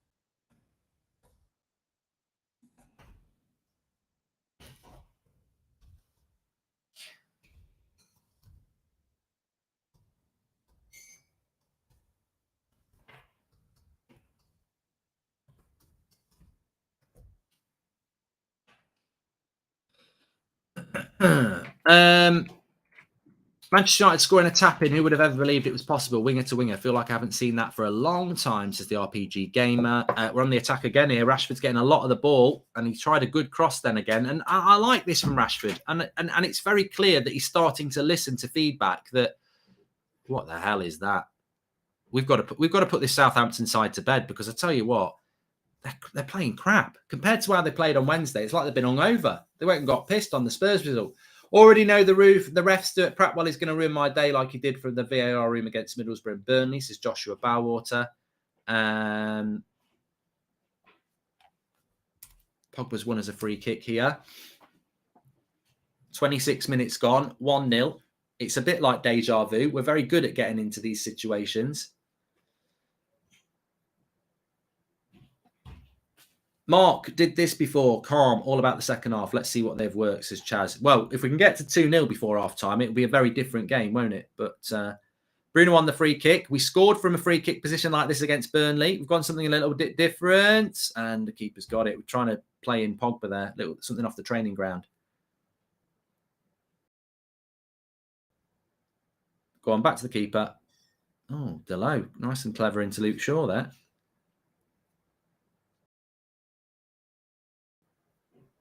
Pogba's looking tired. I don't think he's tired. He's only been on the pitch 26 minutes. He won't be tired. Giving too much credit to Rashford. He just sprinted 50 yards and made a very simple pass. I'm sure he wanted to shoot. He's just an overhyped, greedy sprinter, says Rick James. Well, credit where it's due. He's basically done his job. But I think for too many times this season, Rashford hasn't done his job. So I'll give him some praise and hope that he improves.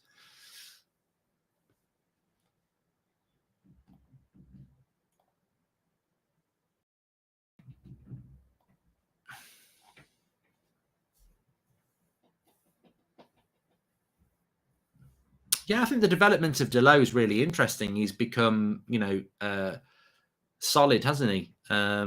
Steady right back. He's made the place his own. I mean, I wouldn't write Wan-Bissaka off, but I think a lot of people have. But what Wan-Bissaka's got to do is just got to keep his head and wait for the opportunity, I suppose, which may never come. Bruno playing very deep here. I think Bruno's having a good game as well. Bruno and Pogba.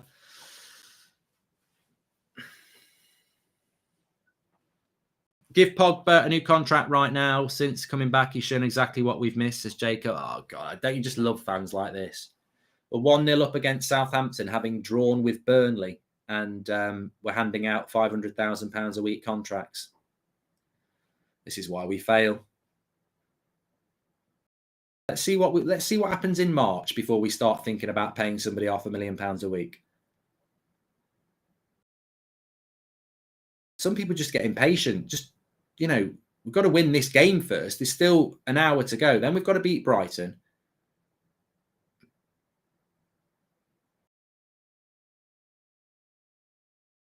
Another foul by McTominay there. He gives up a lot of fouls, doesn't he? Because he gets turned too easily. Nature Videos. How Delow never got in Ollie's team will never make sense. No, that's a good point. I don't think people understand what happened there. But give United their credit. I don't know whether Southampton are just having a bit of an off day, but they're nowhere near the levels that they played at against Spurs. Probably because we're better than Spurs, but we've just not given them opportunities. Why do you think Ronaldo is not taking free kicks anymore? Has he lost the ability? Also, Delo is class, as said. Mark, I never thought I'd say this, but Ronaldo is the problem. We should never have bought him, says Alexander. Pogba should get a new contract. Oh, God. There's another one. You know, I thought you had one bad take, and now you've gone for two. So Ronaldo's the problem at Manchester United. Not the Glazers. It's Ronaldo, everybody. And let's give Paul Pogba a contract because he's played well for half an hour against Southampton. Somebody should be booked there. He's just done 2 fouls in quick succession and he's just stamped on his foot. He'll be very lucky to get away with the yellow card here. I believe Rangnick is playing Rashford right wing to force him to cross more, says Timothy Frank. I agree.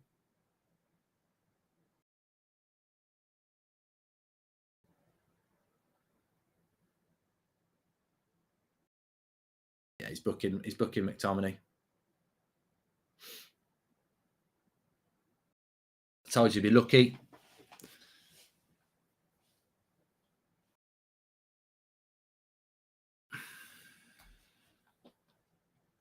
How many... he's got a lot of yellow cards, hasn't he, McTominay, this season?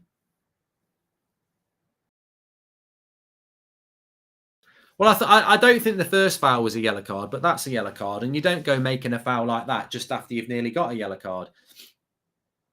Oh, fuck off, Maguire. What is he? What are you sticking your nose in for that for? Why you booked him? Why you booked him? Because he fouled him. Trod on his bloody ankle, mate.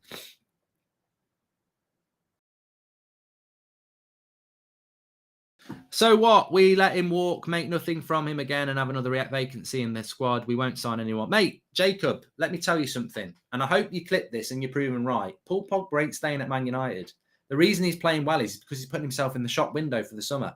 Paul Pogba ain't staying at United anyway. I wish it was as simple as let's decide whether we should give him £500,000 a week or not. He ain't staying at Manchester United. So you can chat about it all you like. I would say just enjoy Paul Pogba for the next few weeks because he's gone in the summer. Would you stay at United? I don't see it.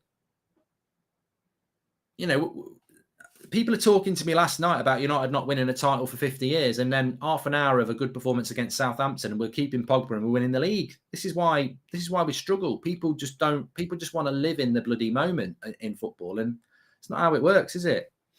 Man City might lose their next game. Should they sack Pep? No, they're still going to win the league.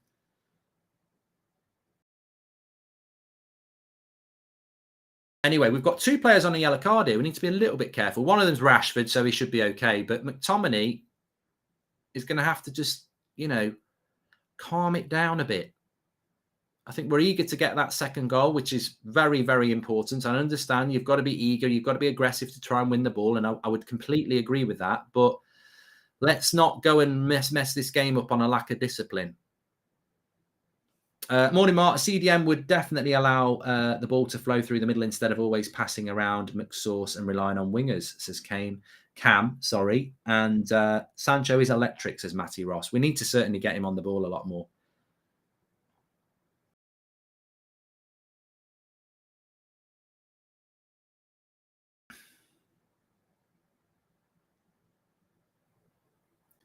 Just calm your discipline down. Matic isn't on the bench. No, he's injured. And Fred's not on the bench because he's got COVID. And I think that's a good point by CDU as well, that Scott McTominay isn't actually a holding midfielder, is he? You know, he's playing out of position. I don't care what anybody says. He's playing out of position. But we've done a good job at subduing Southampton. If you watch them play against Spurs on Wednesday, they should have been 3-4. You could, you know, definitely 3, but certainly could have gone to 4 up at half time, not even at 90 minutes. So it shows you how well we've actually played today. Good shot wide. Better by Southampton there. I think that breaking the play.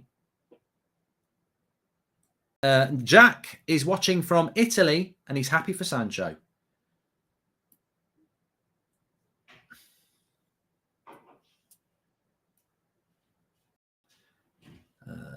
I feel like Lindelof could play at centre midfield as his angel beast. Well, I think if McTominay got injured, he'd probably have to. It'd be him or Phil Jones, I think.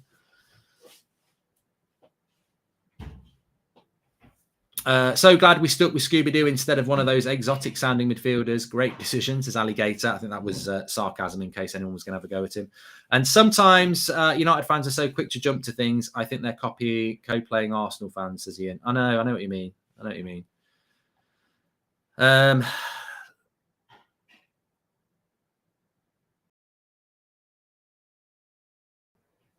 We all know Maguire wanted Henderson as the first choice. Does Maguire not realise he'd be scrutinised even more if it wasn't for De Gea, says RC?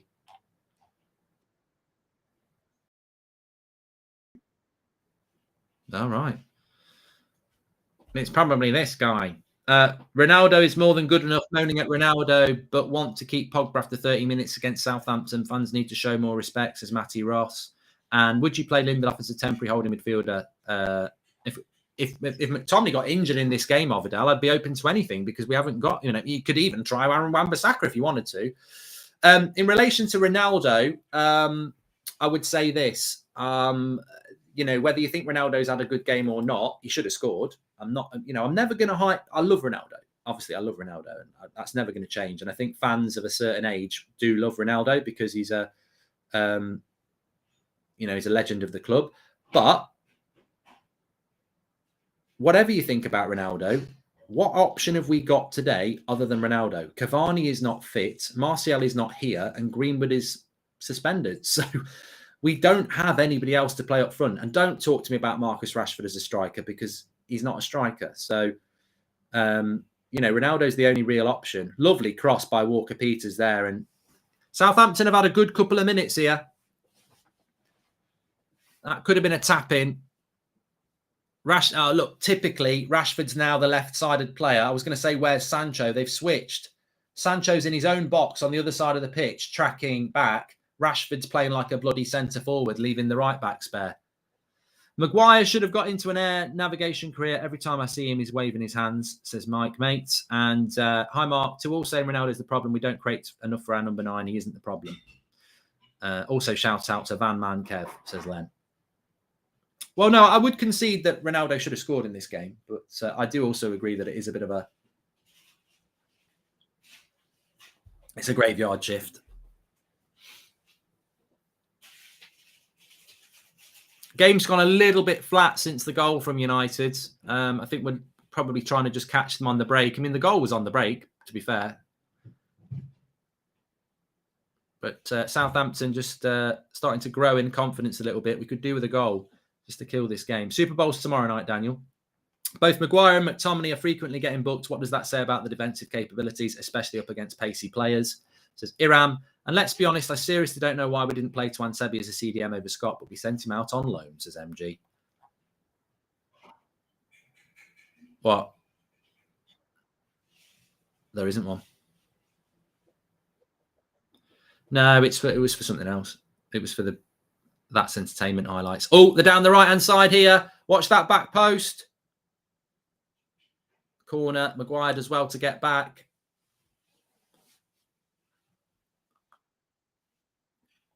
No.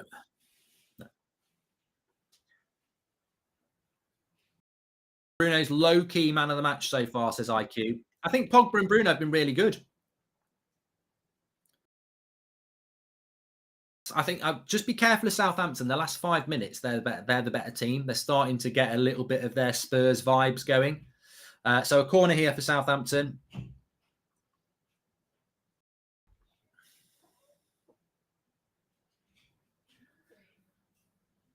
We've been defending well from set pieces, said Ranić. And we did defend that one well. Romu shoots from distance, goes wide. That's fine. My best friend Paul says, when are we going to meet up for a pint? Depends where you live, Paul.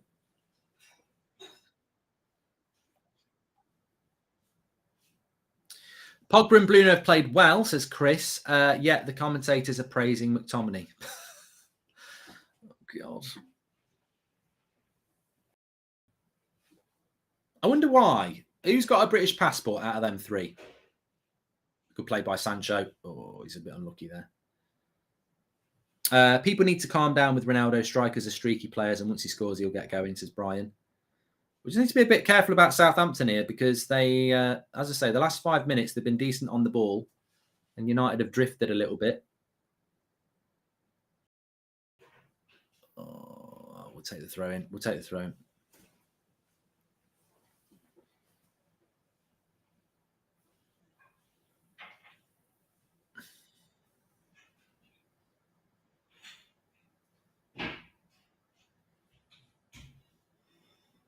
Michael says Ward-Prowse is starting to step it up. Well, I think if I was Southampton, obviously you'd want to be 1-1 at half-time, but I don't think I'd be too... Good save, De Gea. He couldn't quite get hold of it. I don't think Armstrong really gets hold of this, but because I think if he does, no keeper's saving this. Yeah, that's a standard save. I mean, people will say it's a great save. He doesn't get any power on it. And good save by De Gea. I don't think it's a world-class save.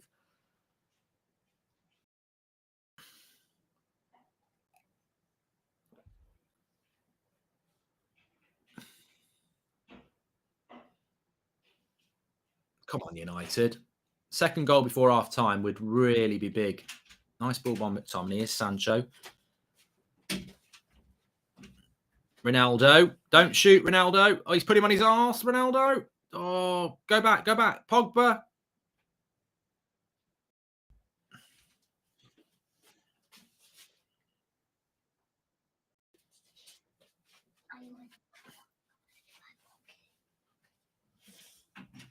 Rashford. Oh, they've got it. They're offside anyway.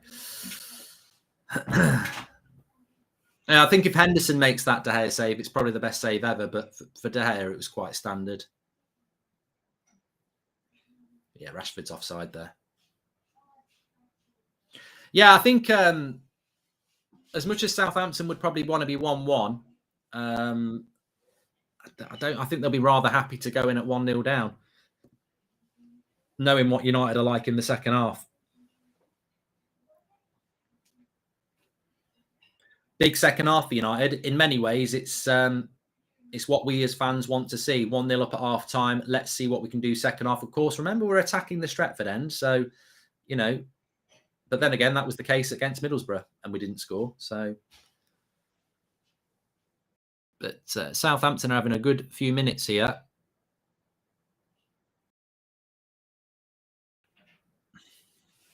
Three minutes to half time. Not a lot on the bench for United, so this team needs to deliver. Getting our players to maintain concentration is important, says Sean Finity. It's like herding cats. Yeah, we play in phases. I mean, I personally think the last 10 minutes from United has not been that good. Pretty much since the goal. See, Maguire's had to drop off here. They're in. Good save by De Gea again. See, Southampton now starting to get a lot of chances. We've switched off again.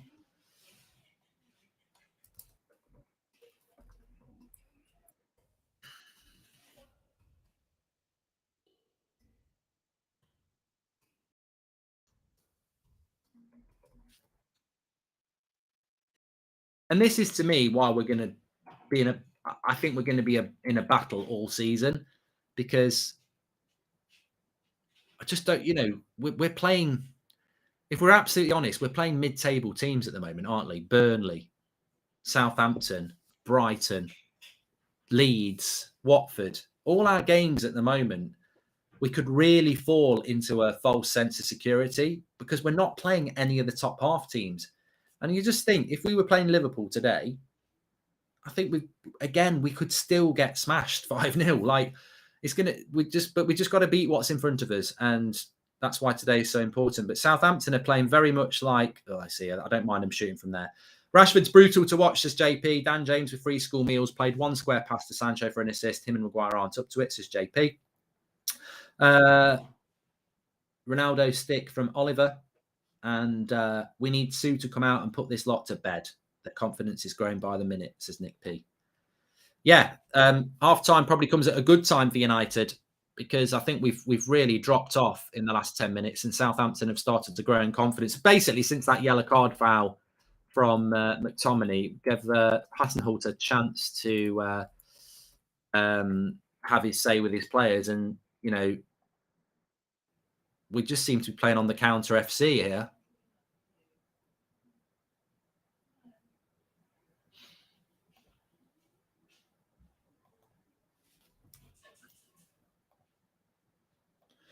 Rashford just chooses not to track back defensively, says Kevin.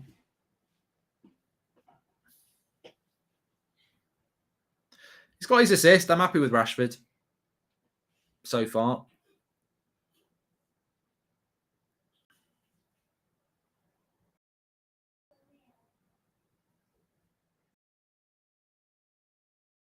It's an interesting ball by Delo. Out to Sancho. 2 minutes added on. I'd love a goal before half time. Here's Bruno. McTominay for the shot. Oh, he was there. He was there on the edge of the box.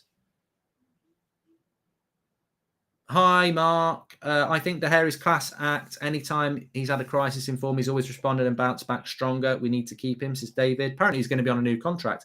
Playing with Rashford when we're without the ball, it's like we only have 10 men. All their chances come from his side, says Michael. I remember he's on a yellow card as well. So is Ronaldo distracted by his off-field activities? What's he doing off the field, AK? What does Ronaldo do off the pitch? Don't know. Interesting. Minute to go to half-time. United 1-0 up. I think we'd all take this as a full-time score, but Ronaldo's in here. I think, well, Pogba's going to score. He's offside. Southampton seems to be very sure that Ronaldo was offside there. That's why I didn't really get that excited.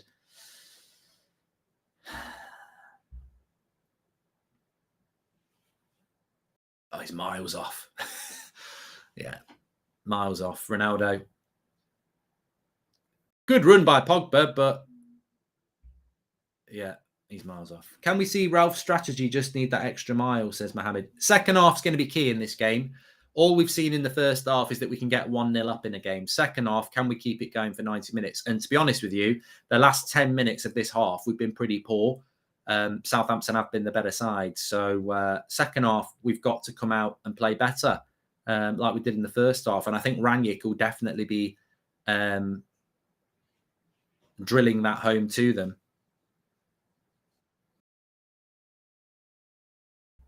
And the ref blows for half-time. So Manchester United 1-0 up at half-time.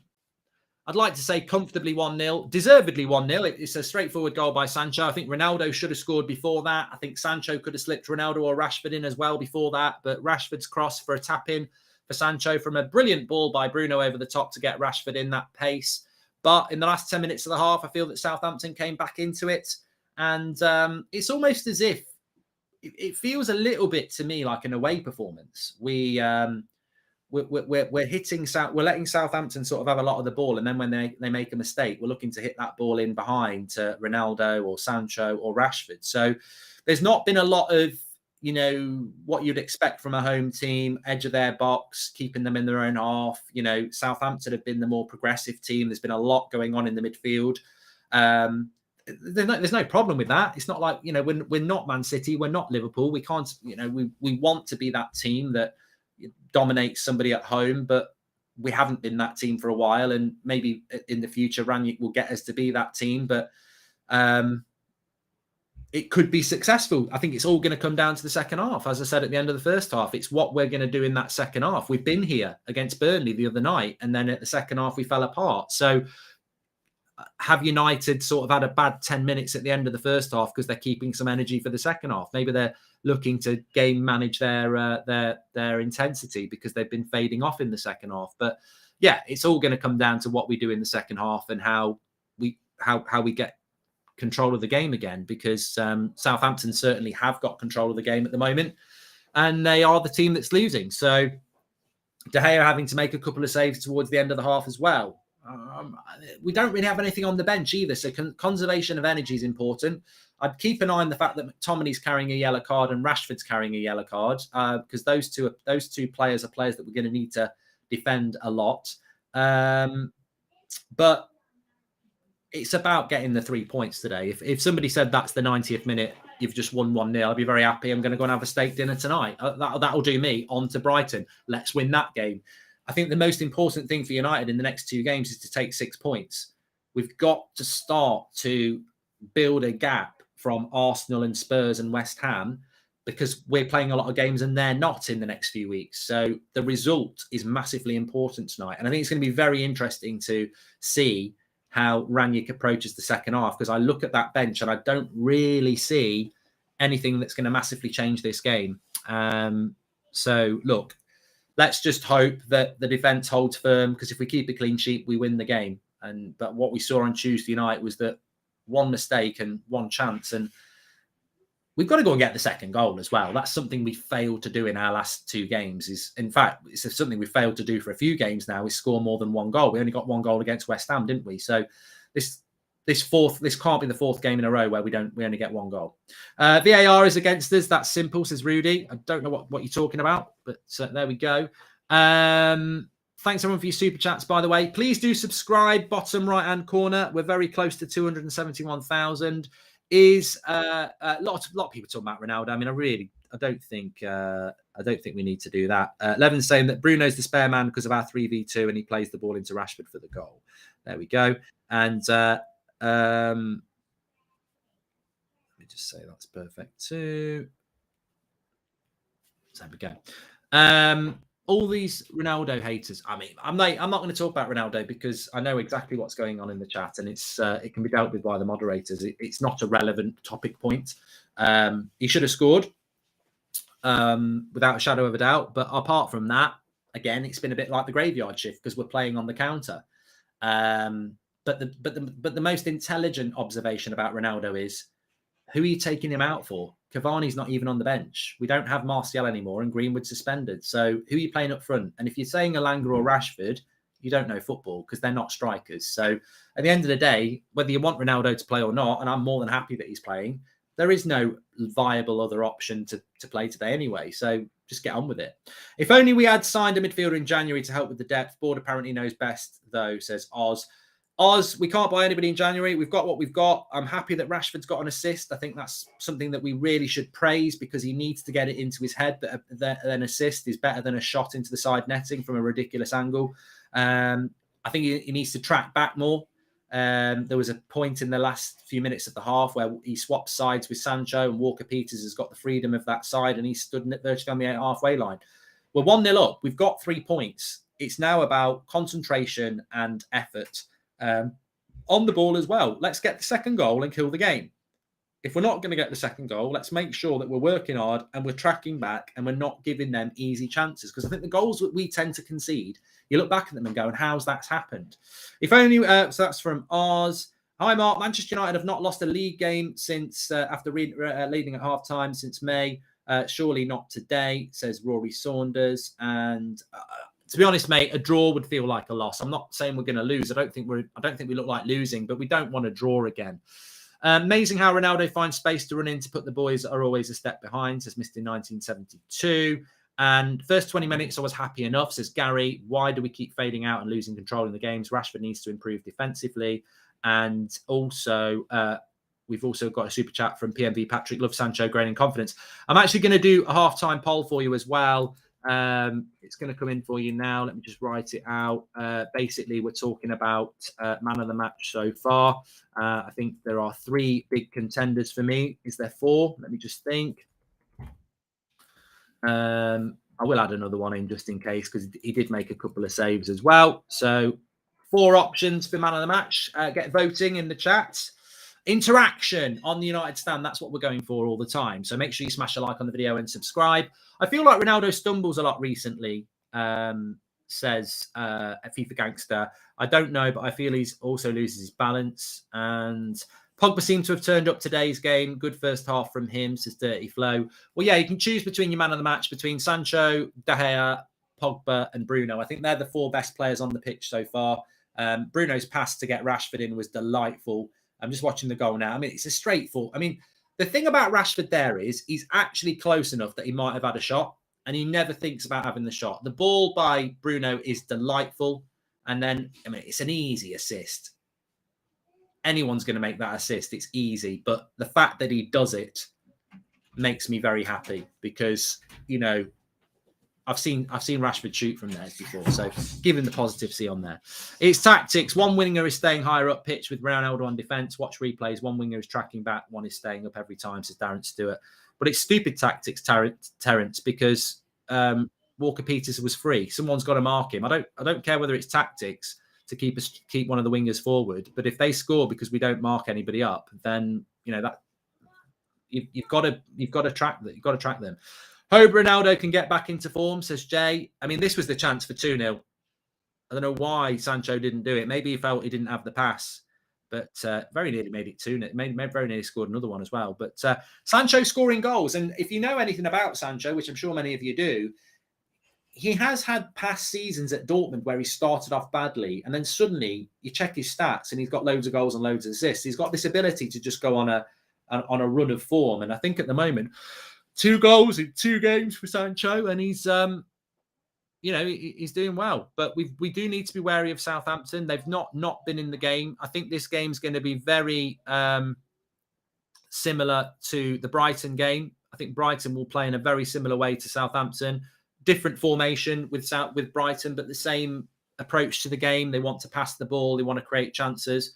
Who's better at Southampton and Brighton? I don't really care. We need to beat them both. So in some ways, playing Southampton, then playing Brighton, both at Old Trafford, it's the same approach to both games. And if we can keep 2 clean sheets and score 2 goals in both games, I'll be very, very happy and get 6 points. Doesn't matter what you think is going to happen next season. Doesn't matter who you think is going to be the manager. Doesn't matter who you think is going to leave. Doesn't matter who you think we're going to buy. We need to get 6 points in the next 2 games. And then we need to go to Leeds and win. And then hopefully we finish it off with a win against Watford. 12 points from the last 4. And happy days. Let's go and do it. But I do think that this next Justin enjoys the polls. Yeah, we'll bring more of those in. I think that what it does do is that the race for top 4 is what it's all about for United, whether you like it or not. So we've had 8,000 votes in the poll. Sancho is top with 51% of the vote. Bruno's got 8%. De Gea's got 8%. And Pogba's got 33%. So there you go. Jadon Sancho is your man of the match so far. We're only halfway through. So there's a lot of that can go on. De Gea might make 10 worldies. You know, Pogba might score a couple of goals. But yeah, they've been my 4 picks of the players that are doing well at the moment. I think Dalot and Varane have been steady. I mean, to be fair, Shaw and Maguire have been steady. McTominay has been McTominay. He's not been great. He's not been terrible. And probably the same with Rashford and Ronaldo, really. But the second goal is going to be really important. Southampton are going to. They'd love a point. They'd love to win, but I'm sure they'd happily take a point. And they're going to go for it. And United, I do feel that we're sort of playing on the break, a bit like an away team. But if we win the game, we win the game. We need to do whatever it takes to keep Pogba. Like him or hate him, he's world class. I disagree, Gary. You know, I know it's an unpopular thing to say, but we're 45 minutes into a game against Southampton, and I'm getting people saying we need to do what it takes to keep Paul Pogba at the club. And I'm like, no, we don't need to do what it takes. We need to win the game. That's what we need to do. We need to win this game, and then we need to win Brighton. We can discuss Paul Pogba in the summer. This is the problem that, you know, this is Ole Gunnar Solskjaer all over again. Ole comes in as an interim. He wins a few games. Get the contract out. Write whatever number you want on it. It's the Rio Ferdinand angle, isn't it? It's sensationalist bullshit. Like, oh, Pogba's playing well. Give him the contract. Write the numbers down. I'm like, no, this is why we fail, because we're so reactionary. He's not going to sign any contract till the summer. He's at United till the summer. See where we are in the summer. If Paul Pogba's played world class for the next 4 months, then maybe you go, let's try. Let's offer 500 grand a week. Maybe some people disagree with that. Maybe they don't. But to be talking about it now, it's just so flip-flop, isn't it? It's so flippant. I said this a few days ago. Use Paul Pogba like he's going to use us. He's using us to put himself in the shop window. Mino Raiola will be rubbing his hands, and Paul Pogba will as well. They'll be like, I'm playing really well. Real Madrid are interested. PSG. Him playing well for us benefits him, but we need to make it benefit us as well. In the summer, put an offer in if you want to.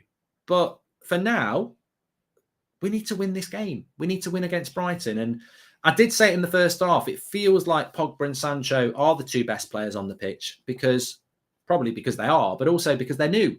We haven't seen Pogba for 4 months. We've not really used Sancho right for 4 months. So they are, I hate to say it, but they are a little bit like new signings, and we need to keep getting the best out of them, because you think about it, most of this season, we've been doing it without Pogba and Sancho, been very reliant on Ronaldo or Rashford or Bruno. And, we've got two very creative players that are playing very well for us at the moment. And it's our ticket to 4th place, hopefully. I wouldn't give Pogba 500 grand a week. No, I've been watching him for 6 years, and I've seen him play like this, and then I've seen him disappear.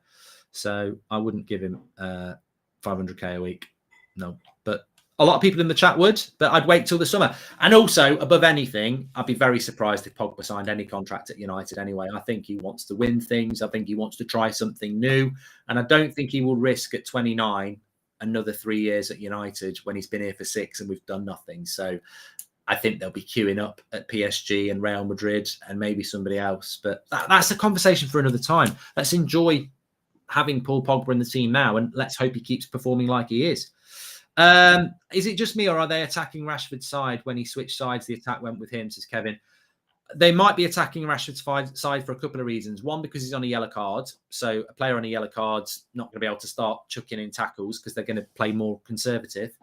Also, they might be attacking Rashford's side because he doesn't really track back as well as Sancho does. Hope Ricky's keeping notes on Bruno. Absolute class, says Eric. And I will keep on saying it. There is no forward in United better than Rashford, says Bola. Okay, good. It's all about opinion.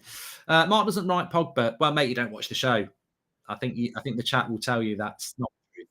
I do like Pogba. In fact, I've spent a lot of this game praising Pogba. I'm just saying I wouldn't give him a new 500 grand a week contract and make him one of the best paid players in the world for half a good game against Southampton.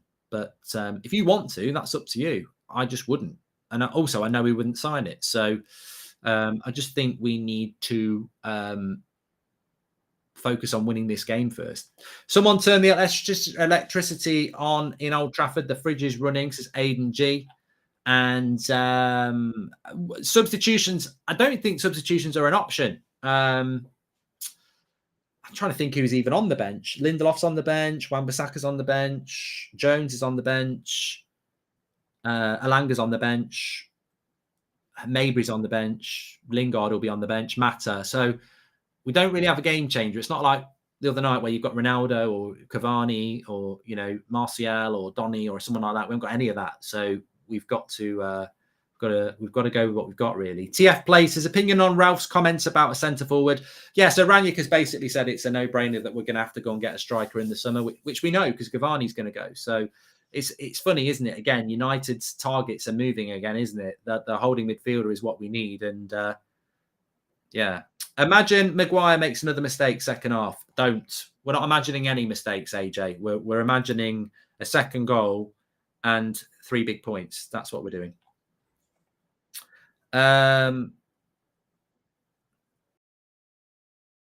Rashford down the middle. Well, you know what? Rashford down the middle in a game like this might not be a bad idea. If you want pure pace, that's what Rashford gives you. If you want somebody who can hold the ball up and feed people in, then that might be something a little bit different. But anyway, we're just waiting for Southampton to come out. I'm excited about this second half because I think it's really it's bigger than any other second half, really, because the last 2 games we've been crap in the second half. So this is a real test for these players because we know this is where we traditionally fail, the weak mentality in the second half. And I guarantee the players, Ranić, everybody in that dressing room have said, look, this is where we've been failing. This next 15 minutes is so important. And I'm thinking the last 10 minutes of the first half, was that about conserving energy to have a good 10, 15 minutes in the second half? I really expect us to come out in this 15 minutes and, get in on them. Substitution for Southampton as well. Maguire should play like how he played against TUSFC. So Bednarek's come off and Stevens has come on. I can imagine that's maybe an injury or something. I don't know. Okay, so we're just about to start the second half here. What do you think is going to happen in the second half? I think United will get the job done. We're off second half.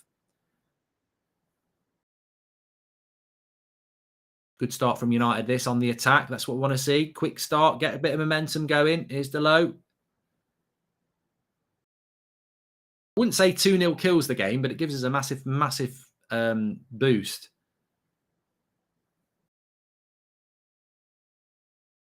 Good to see us starting with the ball on the attack as well. Southampton not had a touch so far. Luke Shaw's got it. Goes back to Maguire. Crap pass. And a good pass. No, crap pass. Throw in. Tennyson says Mark's jinxing us. I don't know, mate. I'm not going to read idiots out anymore. How am I jinxing it by saying we need to have a good start to the half? Just noticed De Gea is the one pumping the boys and Maguire is just standing there, says Shake. What's Maguire doing to the boys? I don't like the sound of that. No, apparently De Gea is pumping the boys. I don't know about that.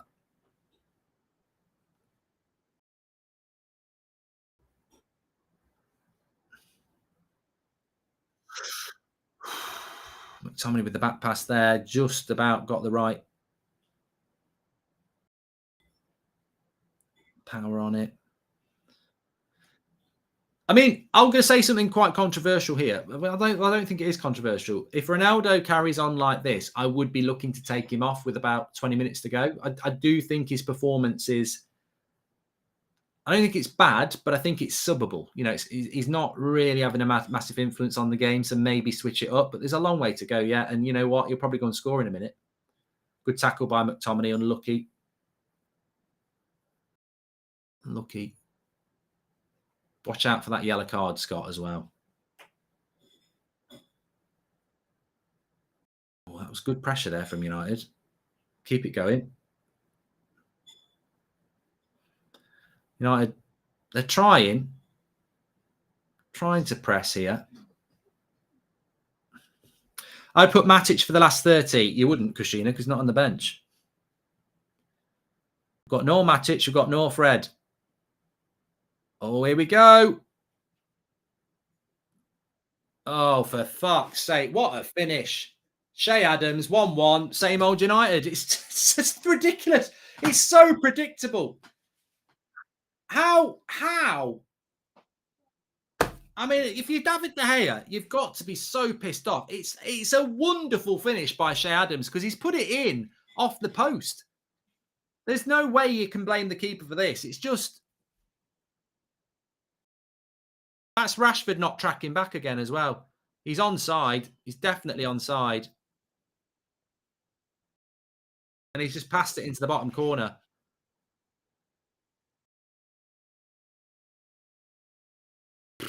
I don't even know what to say anymore. I mean, I don't even... It's a very good finish, but... Love Ronaldo, but still think I see the drop the last games in finishing quality. Softer shots, says Ronnie. It's a massive problem, isn't it? It's a massive problem that, again, look, there's plenty of time. There's plenty of time to come back and win it, and maybe that'll be the kick up the backside we need. But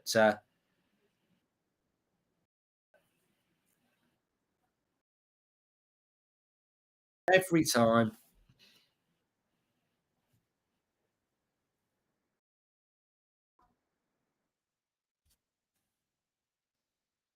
Well, the funny thing about the goal is I don't even know if anyone in the chat wants to tell me who's to blame for that, because obviously you can't blame De Gea because it's a brilliant finish. And it's on the veranda low side. I mean, I don't know. Is it just a well-crafted goal or we switched off? I sort of watched it twice and I'm like, well, Varane's got to go to the ball and therefore he leaves his man and then he passes him in and Delo's picking up somebody else.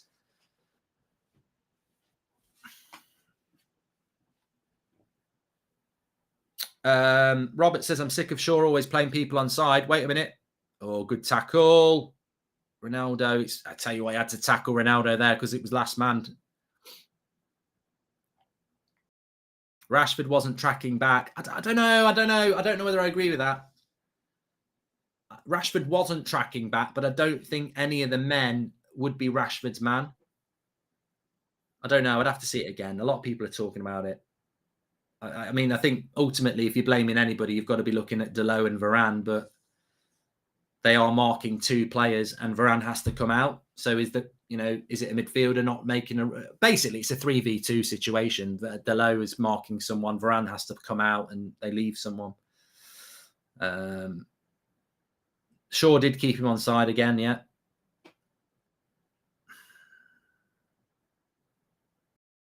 Well, we've got to come out and work again now.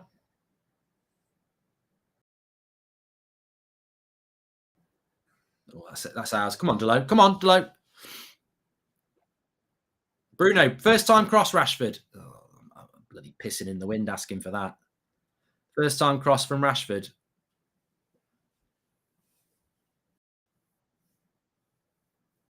Get your heads up. Get your heads up. What did Rashford tweet about Alanga when he missed the penalty? Get your head up, Alanga. Get your head up, lads. Come on. Plenty of time. We're attacking the Stretford end. Mentality.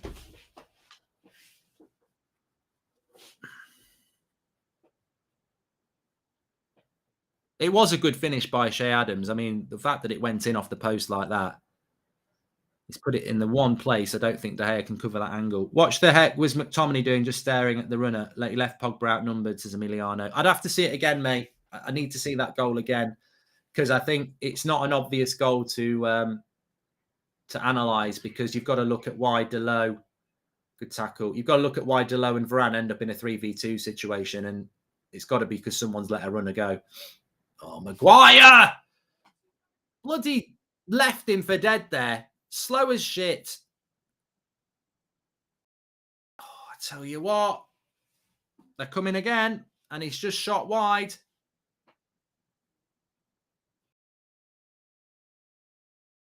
Look at Maguire trying to get back into this. It's like my granddad trying to chase me. Not that he would. But, well, he wouldn't. He's died. But just so slow. Can't that's Maguire in a clip for me. Goes in for the tackle, misses it, but his body weight takes him off that way, and it's like a slow truck turning. Then he turns around, and it takes ages to get going again, like a train.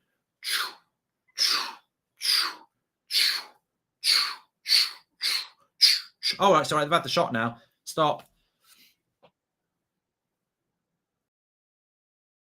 I mean, look, as I said, I'm not actually surprised. I'm sure there might be some United fans going, oh my God, we've conceded. I mean, that would be so fake because we've done it literally for the last 3rd game in a row now. So we're not surprised. We just hoped for something different. And Southampton are coming forward again here.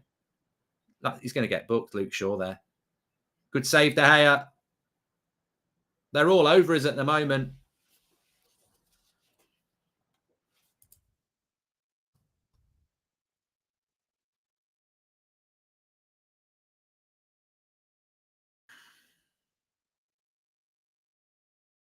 Maguire's pace and poor defence are killing his marks, says Mohammed. What are we supposed to say, everyone? What are we supposed to say? You know.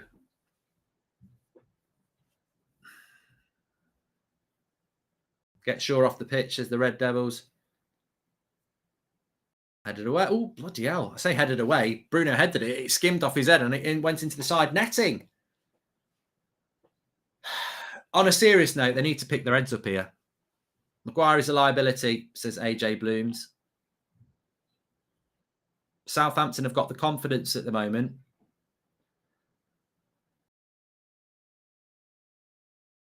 Mark, is lack of ability to score the second goal after scoring the first a mentality or lazy mindset, says Channelly? Ultimately, I've said this a few times recently. We're just not good enough. We've got some players that are good enough, but we're not actually good enough as a team to consistently win week in, week out and put teams away 3-0. Now, I think we can win this game because you've got your Sanchos, your Brunos, your Ronaldos, your Pogbas. We definitely can do it, but there's no guarantee it's going to happen because you've also got your McTominays, your Maguires, Luke Shaw's not having a good game as well, you know, and heads and mentality drop. I'll tell you what, when we play in March, I'll be stunned if he plays a midfield 3 of McTominay, Pogba and Bruno, by the way. I tell you what, Pep would be rubbing his hands together at getting at that midfield. Because the only one who's, and he's not even that good defensively anyway, the only one with defensive responsibility is McTominay. Handball there. I've been watching Ronaldo for many years, and I don't think I've ever seen him in such bad form, says Jimbo. I'm afraid his legs are starting to go. And Manchester United, the gift that keeps on giving to the fans of every other football club, says Luke Jones. Mate, I don't even care as long as we win this game. If we can just scrap it, whatever. I think it's very obvious that Southampton are the better team at the moment. They've been the better team for the longest part of the game. They were the better team in the last 15 minutes of the first half, and they've been the better team in the first 10 minutes of this half. So at the moment, Southampton are the better team, but that doesn't mean that you win. We've just got to find a way of winning. Chance for Bruno to put a cross in here. Come on, Maguire. Attack it like a bull. Short. It's a good cross. Oh, Maguire. I thought he was going to score. He can't believe it. He's shot from 5 yards out and it's gone straight towards the keeper. It literally drops towards him. I thought he was going to have his moment. He always had his fingers in his ears.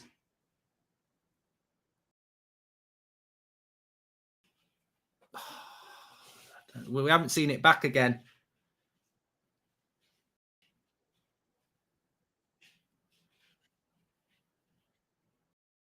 Oh, come on. It sort of comes into the box. It drops down.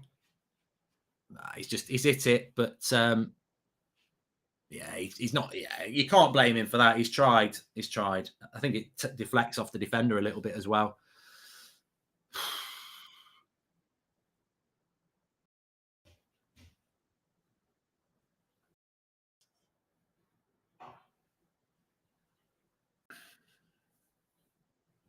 Mark, this is like eating your favourite sandwich, but when it's been left out on the side for a few days and has signs of mould. It's a weird one, PTS, but whatever. Get Maguire off the pitch, he's rubbish, says James McCarthy. Manchester United, we've done that one as well. Thanks for your super chats. Please do subscribe, by the way. Bottom right-hand corner. Bit of handbags going on between Romu and Bruno there. Nothing to worry about.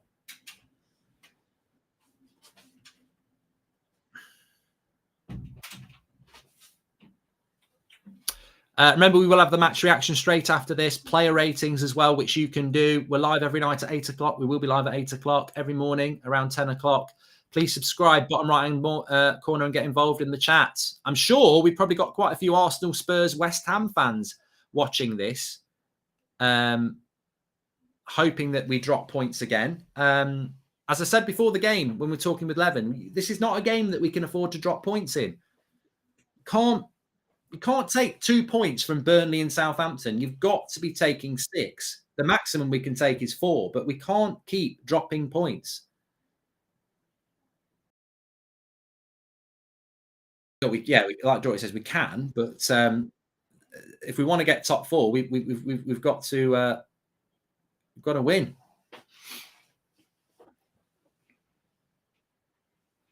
Bruno, angled run by Sancho. He will keep it in, or is he offside? He's offside. Well, just, you know what? I'm going to tweet this out, and then I'm going to read it as I say it. We're playing like the away team.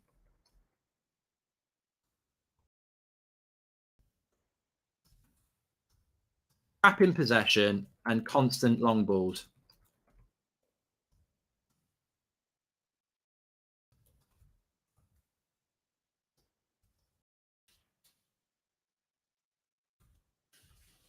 I said it at half time, and it's true, isn't it? We're playing constant long balls, trying to get our quick players in behind their defence, whereas Southampton are actually playing in triangles. And oh, De Gea was close there. He was nearly in trouble. Did well, actually. Did well.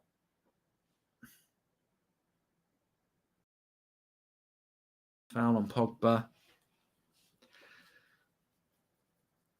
Half an hour to go. Mark, what's scary is you look at our bench and there's no one that can change a game, says Nick. I know, and I don't know. I don't know how we put ourselves in that position. We've got loads of Premier League games to play. We're still in the Champions League. And effectively, this is our best 11 because there's nobody to come back. I mean, Cavani, you can't count on Cavani anyway. Fred and Matic, I mean, it's not really Fabinho and Rodri, is it? Here's Ronaldo. Oh, good save. Oh, it's not a bad shot by Ronaldo, but Forster gets a good save. Bruno. Delo. Good save again. Come on, United. That's better. Forster makes 2 good saves there from the Portuguese duo of Delo and Ronaldo. I mean, you'd expect him to make both saves, but at least it's a bit of action. Delo had a shot. Ronaldo had a shot. So it's a corner to United here. Gone short. We don't seem to want to hit crosses into the box from corners anymore. Short. Whoa! Pogba with the overhead. Doesn't quite connect. Yeah, as I was saying, though, with the bench, I don't know how we put ourselves in this position with the bench. Like, there's only really Cavani who's not there. And then you look at the bench and it's Lingard, Mabry, Elanga. I mean, with all due respect, it's not like what Chelsea have got, is it? It's not. We haven't got a lot of depth on the bench to change things. And, if you want to bring on a creative player for Rashford or Sancho, you bring in on Elanga. Now, I probably would start Elanga ahead of Rashford, to be fair. But, he's still a young lad, isn't he? There's not really any option today up front. But we've got a little bit of momentum here. Little bit of momentum in the last couple of minutes. So let's see if we can build on it. Got to win this game. Got to win this game. Cannot be a draw. Get your heads up.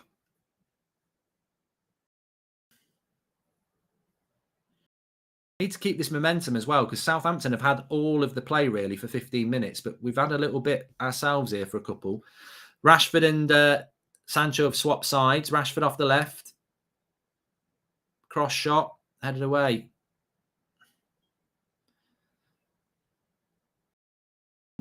Is he going to keep that in? Yes, he is. Shea Adams again. He's up against Varane. Slips it in. Maguire does well. Did well there, Maguire, to be fair. I was a little bit worried. I'd have got it back.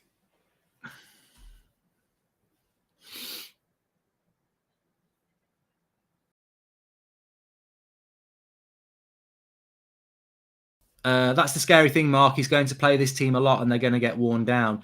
Well, yes, Nate. I mean, I suppose when you think about the Brighton game, what does he make any changes? I mean, he could bring Cavani in for Ronaldo, I suppose. But, this team is going to get tired very quickly unless it starts winning. If it starts winning, then you never get tired.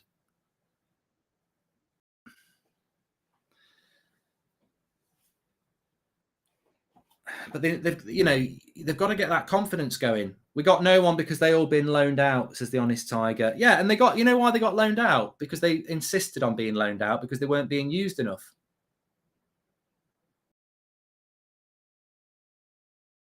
Good play by Southampton. Look at the way they've just took 4 of our players out there.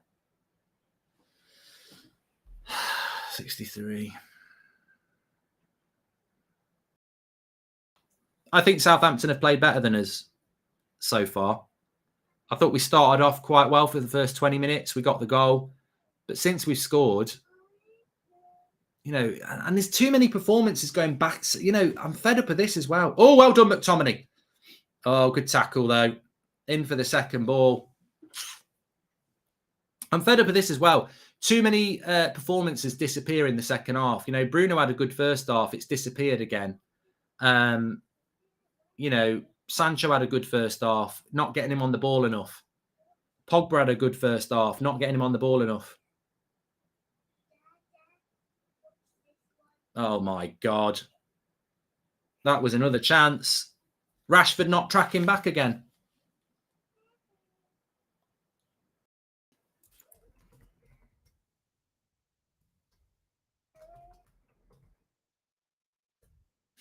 See him? That's Rashford, that is.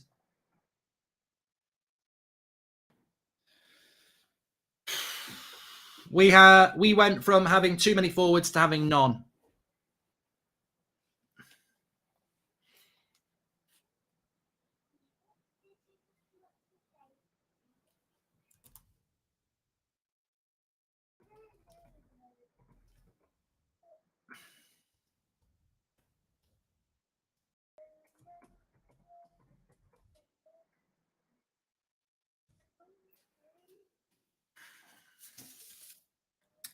Need to have pay cuts in contracts for top 4 failure, says Nick. And yeah. I just think Ronaldo's doing the bloody defensive work here. Foul on Ronaldo.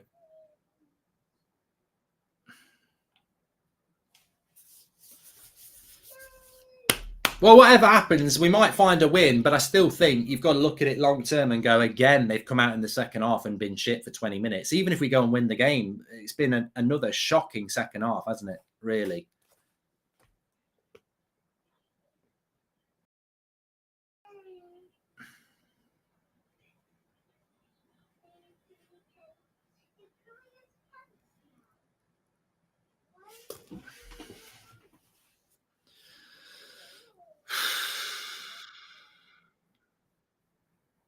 Morgan McTominay. He's found the pass. Pogba. It's a great ball to Rashford. Too long. He holds onto the ball for too long because he's trying to shoot.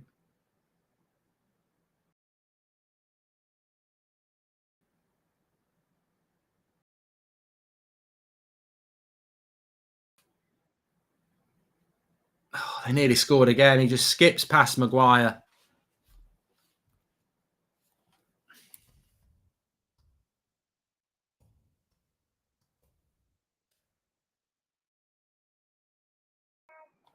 That was lucky. Very, very lucky.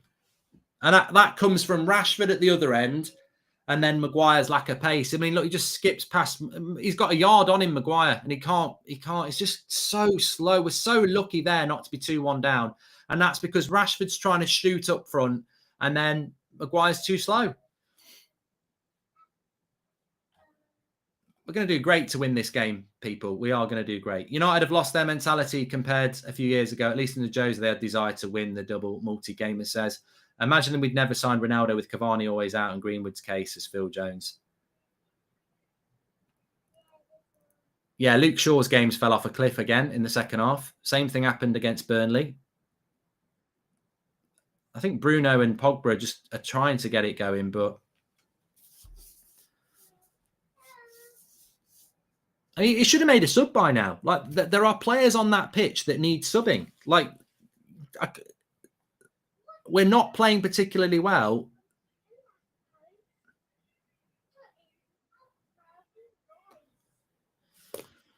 Oh, dear me. McTominay's giving a foul away there. Thanks everyone who's tuning in, by the way. Please subscribe. Bottom right-hand corner, we're getting close to 272,000. Player ratings will be for you in about 5 minutes. Atletico Madrid are going to destroy us. I thought they were crap, Alex.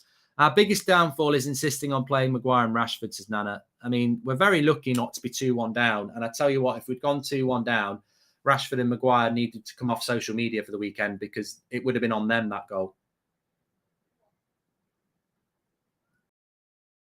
Just got to try and battle away to a point here. Oh, my God. Where's McTominay's pace there? Bloody hell. I thought he was going to win that. Where was he? Where's the bloody midfield here? They've just got no legs. So I couldn't believe McTominay didn't get to that ball. Then I thought the ref had given a foul. He was like running in through porridge.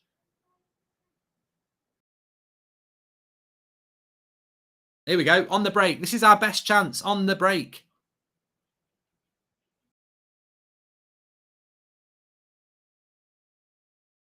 Foul. Oh.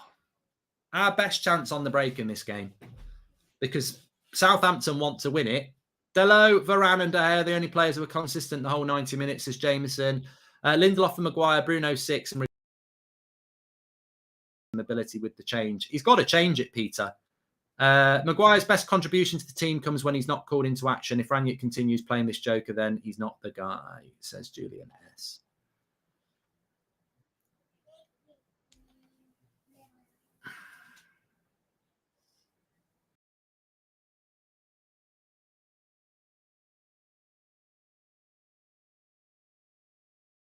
Another sub for Southampton. They're not messing about.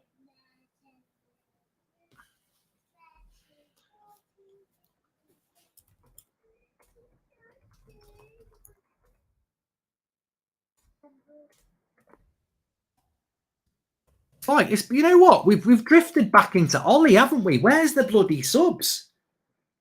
Like, Southampton are playing well and he's rolling players on and off. Like, Liveramento's coming on now. Like, where are the subs? We're playing shit, Ralph.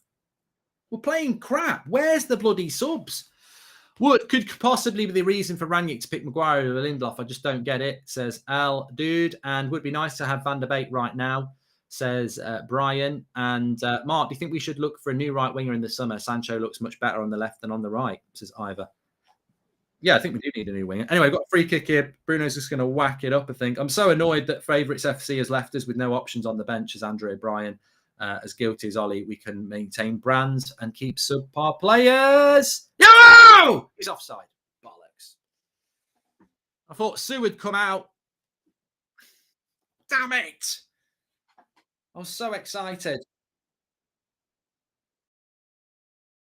Oh, they're all off. They're all off.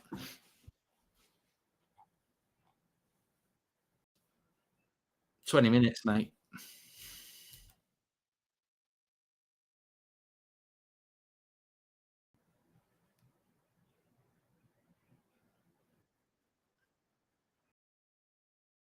I don't know what we're complaining about here because it's well off.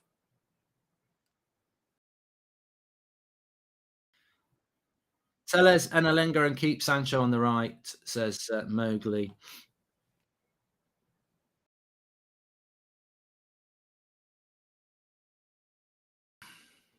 They're all offside twice anyway. What are we moaning about here? Am I missing something, or is there a new rule that you can score goals from being onside?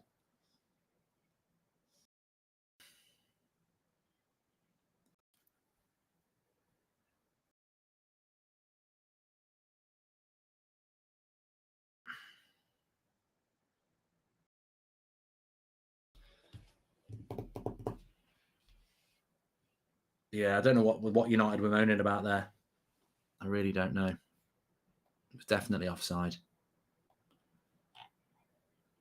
Van der Beek starts for Everton. Soldier.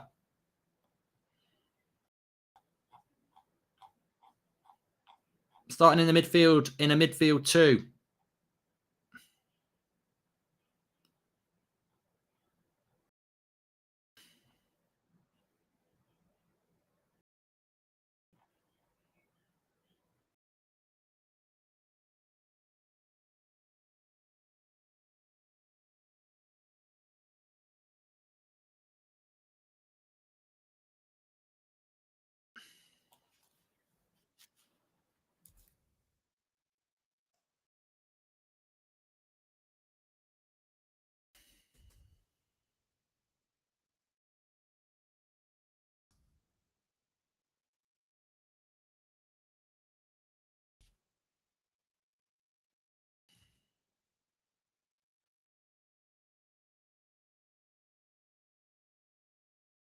Sub the left-hand side for Elanga and Tellez. That's simple. That side of the pitch is foul, says Adam. Where are the subs, says L. Remind me again why we broke up the Martial, Greenwood and Rashford front line, says Russian Nightmare. And Mark, if social media following is buying criteria, then United stand community can just mass follow targets we want, says Staran. Yeah, we could do. Let's do that. It's a good idea. 15 minutes here. So Donny starts in midfield for Everton. Good play here by United. We've actually hit some good combinations.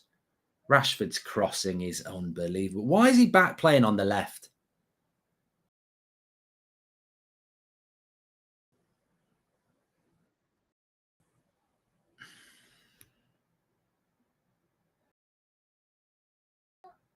Rashford gives the foul up. Rashford's been poor today. I mean, he's had an assist. Oh, Elanga's coming on now. Here we go. At last. It's got to be for Rashford, surely. McTominay. Fucking hell. Going for the win again. He's going all out. Pogba's going in the hole. Going for the win.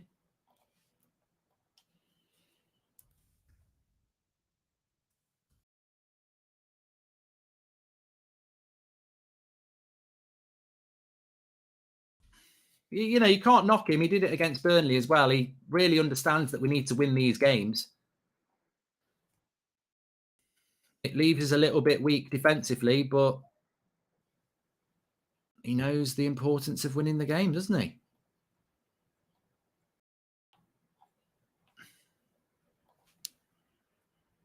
Southampton on the attack here. I can't tell you which way this is going to go because we've been poor in the second half.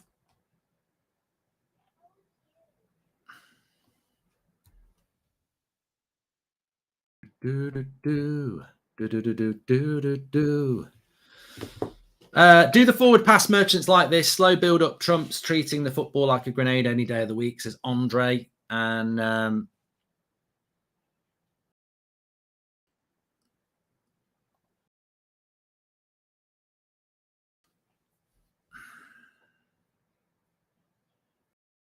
I remember the days when we used to look at the bench and say it was stronger than the... Oh, Luke Shaw's going to give a corner away here. I don't know what De Gea's going to do. He's always... I don't think Luke Shaw's had a very good second half. I'd be surprised. I think he's... Well, he will start against Brighton, won't he? Because it's favourites FC. But I think realistically, his position should be in jeopardy.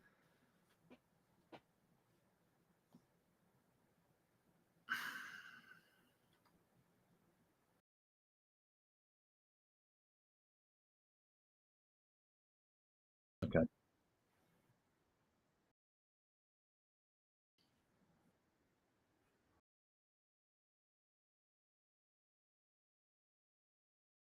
Okay.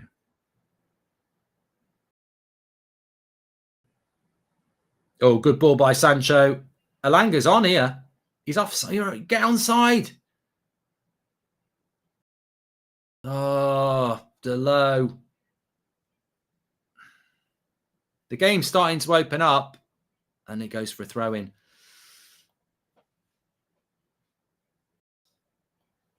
Again, we've got... That's all we've really got in this game. Counter-attack. Alanga's gone way too soon there. He's not helped him. Inexperience of youth there. He's miles offside, and Delo can't slip him in. He's just got to hold his line a little bit.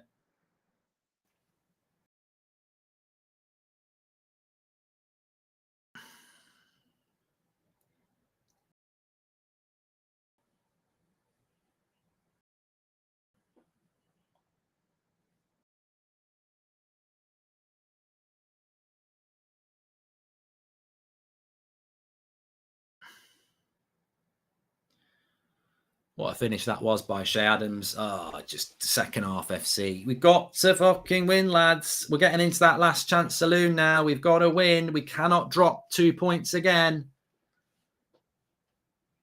Yeah, Ravi's right. Alanga just ran too quick there.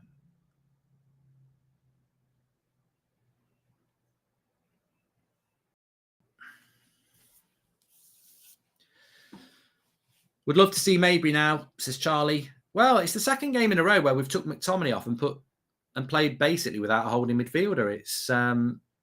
It's a risky move, but it shows you what Rangnick thinks about these games, that we've got to, you know, we're going for it. We did it against Burnley as well. We're going a little bit gung-ho. It worked against West Ham. It did work against West Ham, and it could work here, but well in by Maguire. Rashford with the shot. But it's not really, you know, I need to write that down. It's like, this is not the plan, is it? It's the same against Burnley. It's the same against West Ham. You go for it and you win. Sir Alex used to do it. But you know, I don't mind if we win this game. I'm very happy if we win this game. But ultimately, we failed, haven't we? You know, because we're rolling the dice again. This is not how you play a 90-minute game. This, you know, Sir Alex Ferguson would try and win in the way that he wanted to play, and sometimes it wouldn't work, so we'd go gung-ho. We've not been able to win this game. We've not played very well, so now we're going gung-ho. But eventually, that approach is not going to work. For some reason, we can't play for more than 45 minutes, and it's an odd one. But we're doing all right at the moment. That's a terrible cross by Delo, and it's a throw-in. To watch Manchester United these days is a frustration as watching a handball game that ends 0-0, says David Johnson. I think link is in the video description if you want to do your player ratings. It is mark every player out of 10, 6 being the average. We'll go through that after the game on the match reaction. Losing love for Rashford, just not trying at all. Whatever wing he plays, we get 2-on-1 defence. He and Harry need to be dropped for good, says Alex. Rashford's body language is bad, says Russell. Might get the winger. Might get the winner.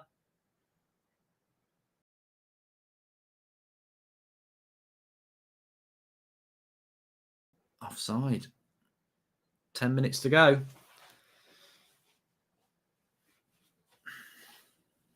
Look, if we win the game, fantastic. But what were we talking about before the game? Lingard's coming on now. What were we talking about before the game? Favourites FC. Maguire shouldn't have started. I wouldn't have started Rashford. I wouldn't, some people might not have started Shaw. We're picking social media players, basically. We are so dire. City won't be training for a week to players, says K-Flow. And Ryan, thanks very much for the super chat. Please subscribe, bottom right-hand corner. Lingard's coming on.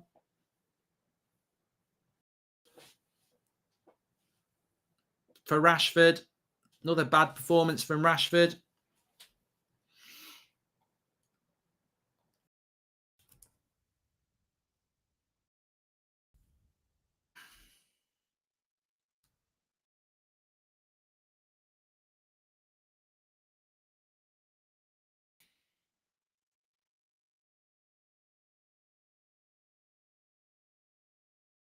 You know what? I know we're all moaning about, I expect this, I expect this, but like I can't overemphasize the importance of this next 10 minutes. We need to win.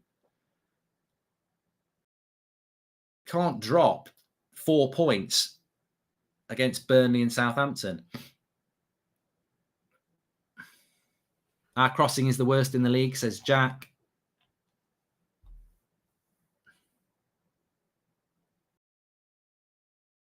Have a shot, Pogba.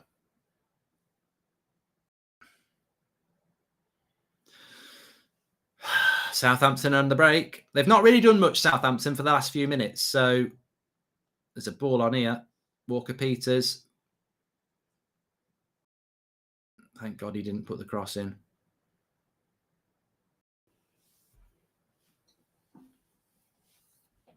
Website's down, is it? No, it's not. No, it's not down. I've just checked it. It's fine.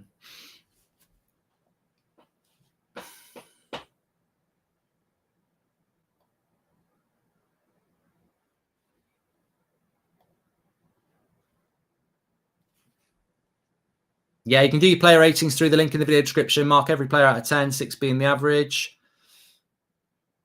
We've had a bit of play in the last 10 minutes. I mean, I wouldn't say it's chance after chance, but Southampton have, I don't know whether they're now thinking a draw is a good result. I don't know.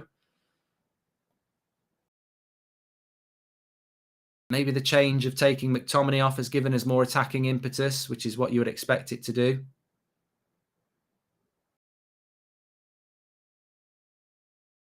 Foul to Southampton.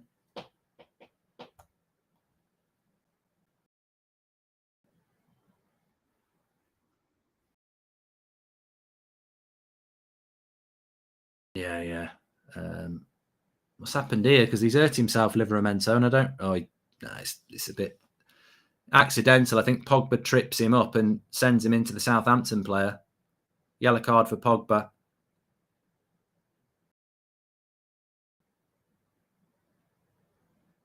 Oh, what are we moaning about? Shut up. Push him away, Maguire. Get rid of fucking Bruno. Get him away, moaning. We're fucking drawing, lads. Stop moaning about free kick. I can't. I tell you what, it didn't used to bother me, but it's really starting to bother me now. United players who are moaning about free kicks when they've played shite for 85 minutes. If you want to moan, look at your own bloody performance, lads. Pisses me off.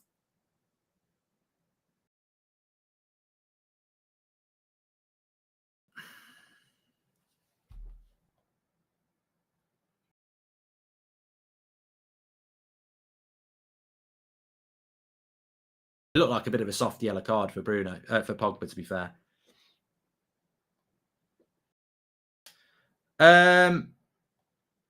Salty Gamer, thanks for becoming a member. There is no explanation. We hire the worst managers in the world, or they are told who to pick from the marketing department, says Marcos. I voted for Southampton in the poll because I really couldn't see us beating Southampton at Old Trafford. How depressing is that, says Andrew. I think I'm a prat for getting up at 6 a.m. for this, says Joel. Oh, yeah, I pity our fans who have to get up at stupid hours to watch this. And not because I think that's what you should do as a fan, but how do you stay awake? Southampton's wasting time. Little do they know they're wasting their own time to get the winner, says Akil. I think they might have settled for a point, Southampton. I don't think they're really going for it anymore. Cross comes in, headed away. No manager we bring in is going to do much better if they're forced to start these favourites, says Alligator. And good tackle. To be fair, these influences are quite good at football, says KZY. I just don't see how people are confident Man United still getting top four, says Corrupt Universe. Maguire has a beater energy, doesn't seem a bad bloke, just not a leader, says Seizu. And I agree, Mark, I love Bruno, but I'm getting a bit annoyed with his little sulks, says Rich. They're starting to detract from his performance. And we lack strength, complexity, and basics. Can't watch this trash anymore, says Justin. And what are we doing player ratings for? Give the hair a 10 because I feel sorry for him, says Jameson. Well, look, you know, whatever happens in this game, I will remind me in my match reaction because I might be doing it first sort of minute. But if we win, I won't do it in the first minute. But I do really want to emphasize my major issue with this performance today is that, you know, all this improvement that we've heard about, I think this has been a really bad performance from United because it's felt like we've been the away team. I've not seen us get hold of the ball or, you know, progress the ball or, you know, dominate the ball or get into the final third a lot. I think it's been a very, we've been like the away team, basically. And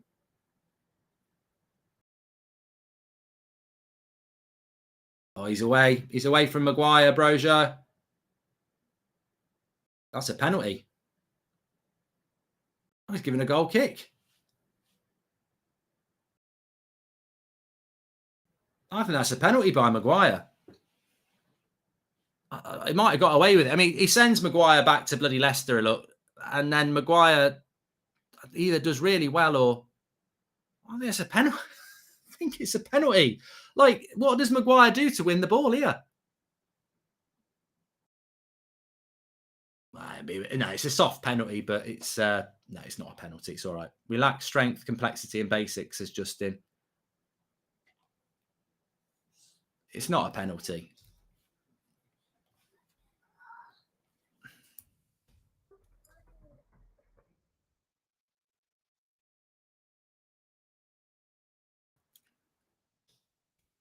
I don't think that's. I mean, it's a foul. If that's on the centre circle, that's a foul. But you're not going to get a penalty for that.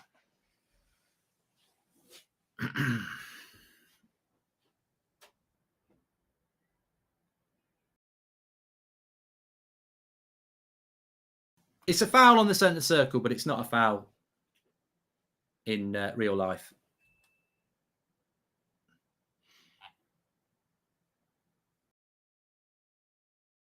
People are saying it is a foul because he treads on his leg. No, he's not going to give that. He ain't going to give that with 2 minutes to go at Old Trafford. But Maguire's lucky because he's crap, basically. Absolutely shit. Crap defender.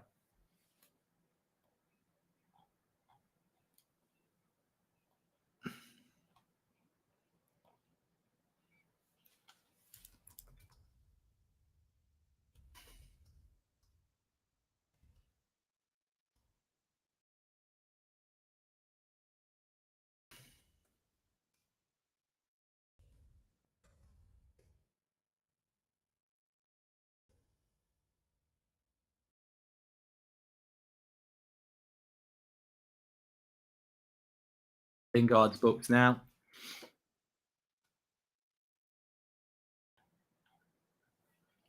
This is what happens when you keep picking the same favourites. Nothing changes. Ollie used to do this. Ollie used to pick Rashford, Maguire, McTominay, Fred, Shaw. You know, this is, you know, fair play to Martial and Donny for getting out of this bloody circus and trying to play football.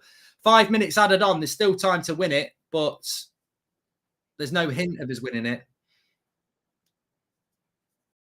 Nothing changes at this club because bigger powers are running it and managers are Cowardly.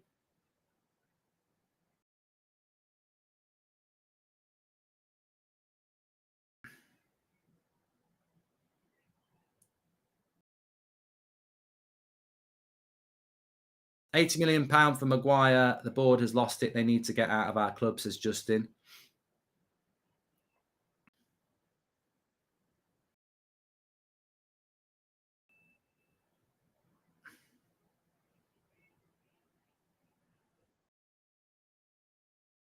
Bloody hell. Be careful in the box here, United. They're in the box. Yeah, we're trying to win. Good tackle, Bruno. Come on. Come on, Shaw.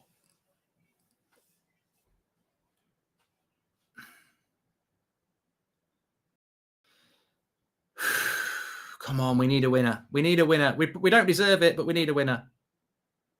Free kick.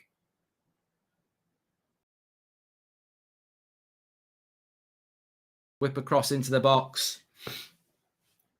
Harry Maguire winner. I'm calling it now.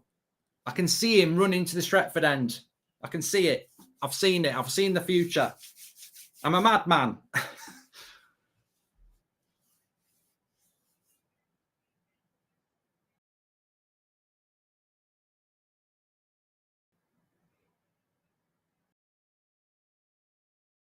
Arsenal fans are about to. Arsenal fans, get your swimming trunks on. You're about to get in the mud. Fred. Oh, it nearly happened. It nearly happened. Maguire headed it and Forster came out with a cracking save. Oh, it nearly happened. Oh, it nearly happened. He did head it. I nearly called it's a free header as well.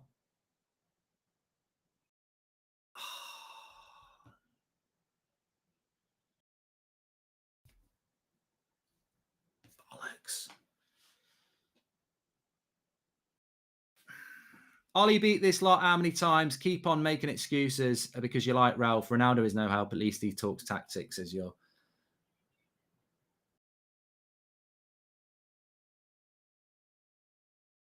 Come on. Free kick to United in their own half. 2 minutes to go. I don't think, if we don't win this game, I don't think top four is in our hands anymore. I think it's always been in our hands, top four. But I think if we don't win this, 2 points from 6 against Burnley and Southampton, these are teams in the bottom half of the table, ladies and gentlemen. You can't get top. You can't be a favourites for top four if you can't beat teams like this. We're making it harder and harder ourselves by every game. Just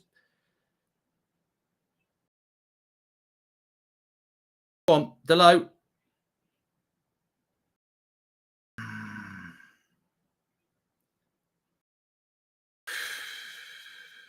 Minute to go. Substitution. Fans need to get together and get rid of these idiots running our club. We cannot sit back. We can do it. If we get together, says Louis. This squad needs to grow a pair. I'm getting tired of watching it. Well, look, whatever happens in this game, second half, United have been crap again. These players are to blame. But what I would also say is, I don't understand the team selections. I never understood why Maguire was playing today, and I think he's been crap. I don't think Rashford should have started, and he was crap. How many bad performances do they have to put in before they keep... Maguire will start against Brighton. Maybe he'll get the winner. Player ratings. Get your player ratings in, says Seizu. Links in the video description. Mark every player out of 10, 6 being the average. Really looking forward to those player ratings. But Southampton have still got the ball here. Varane hits it long. That's going to go out for a goal kick. It's basically over. It's basically over.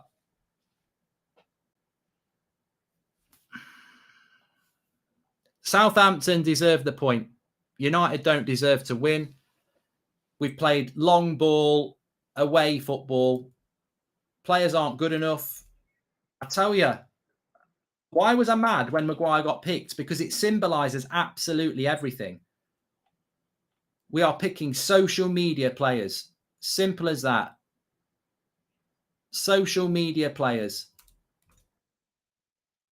Fucking Lindelof, I'd get yourself out of the club, mate. You know, you're playing well. You have a personal issue to deal with. You come back. Somebody's playing shit. You're not getting picked. Tellez, put your transfer request in. Wankers, useless. Absolute useless.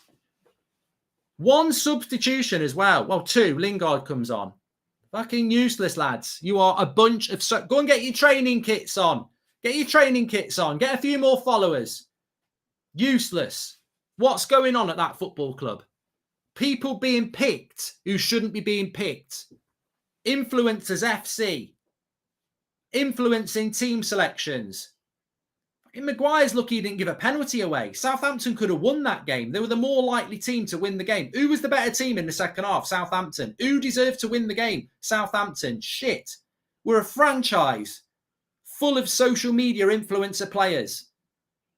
What was Maguire doing starting today? Why is Rashford starting today? How many bad games are they going to be allowed to put in a United performance, in a United shirt? Well, doors wide open, Arsenal and Spurs. 2 points from 6 against Burnley and Southampton. Bottom half table teams.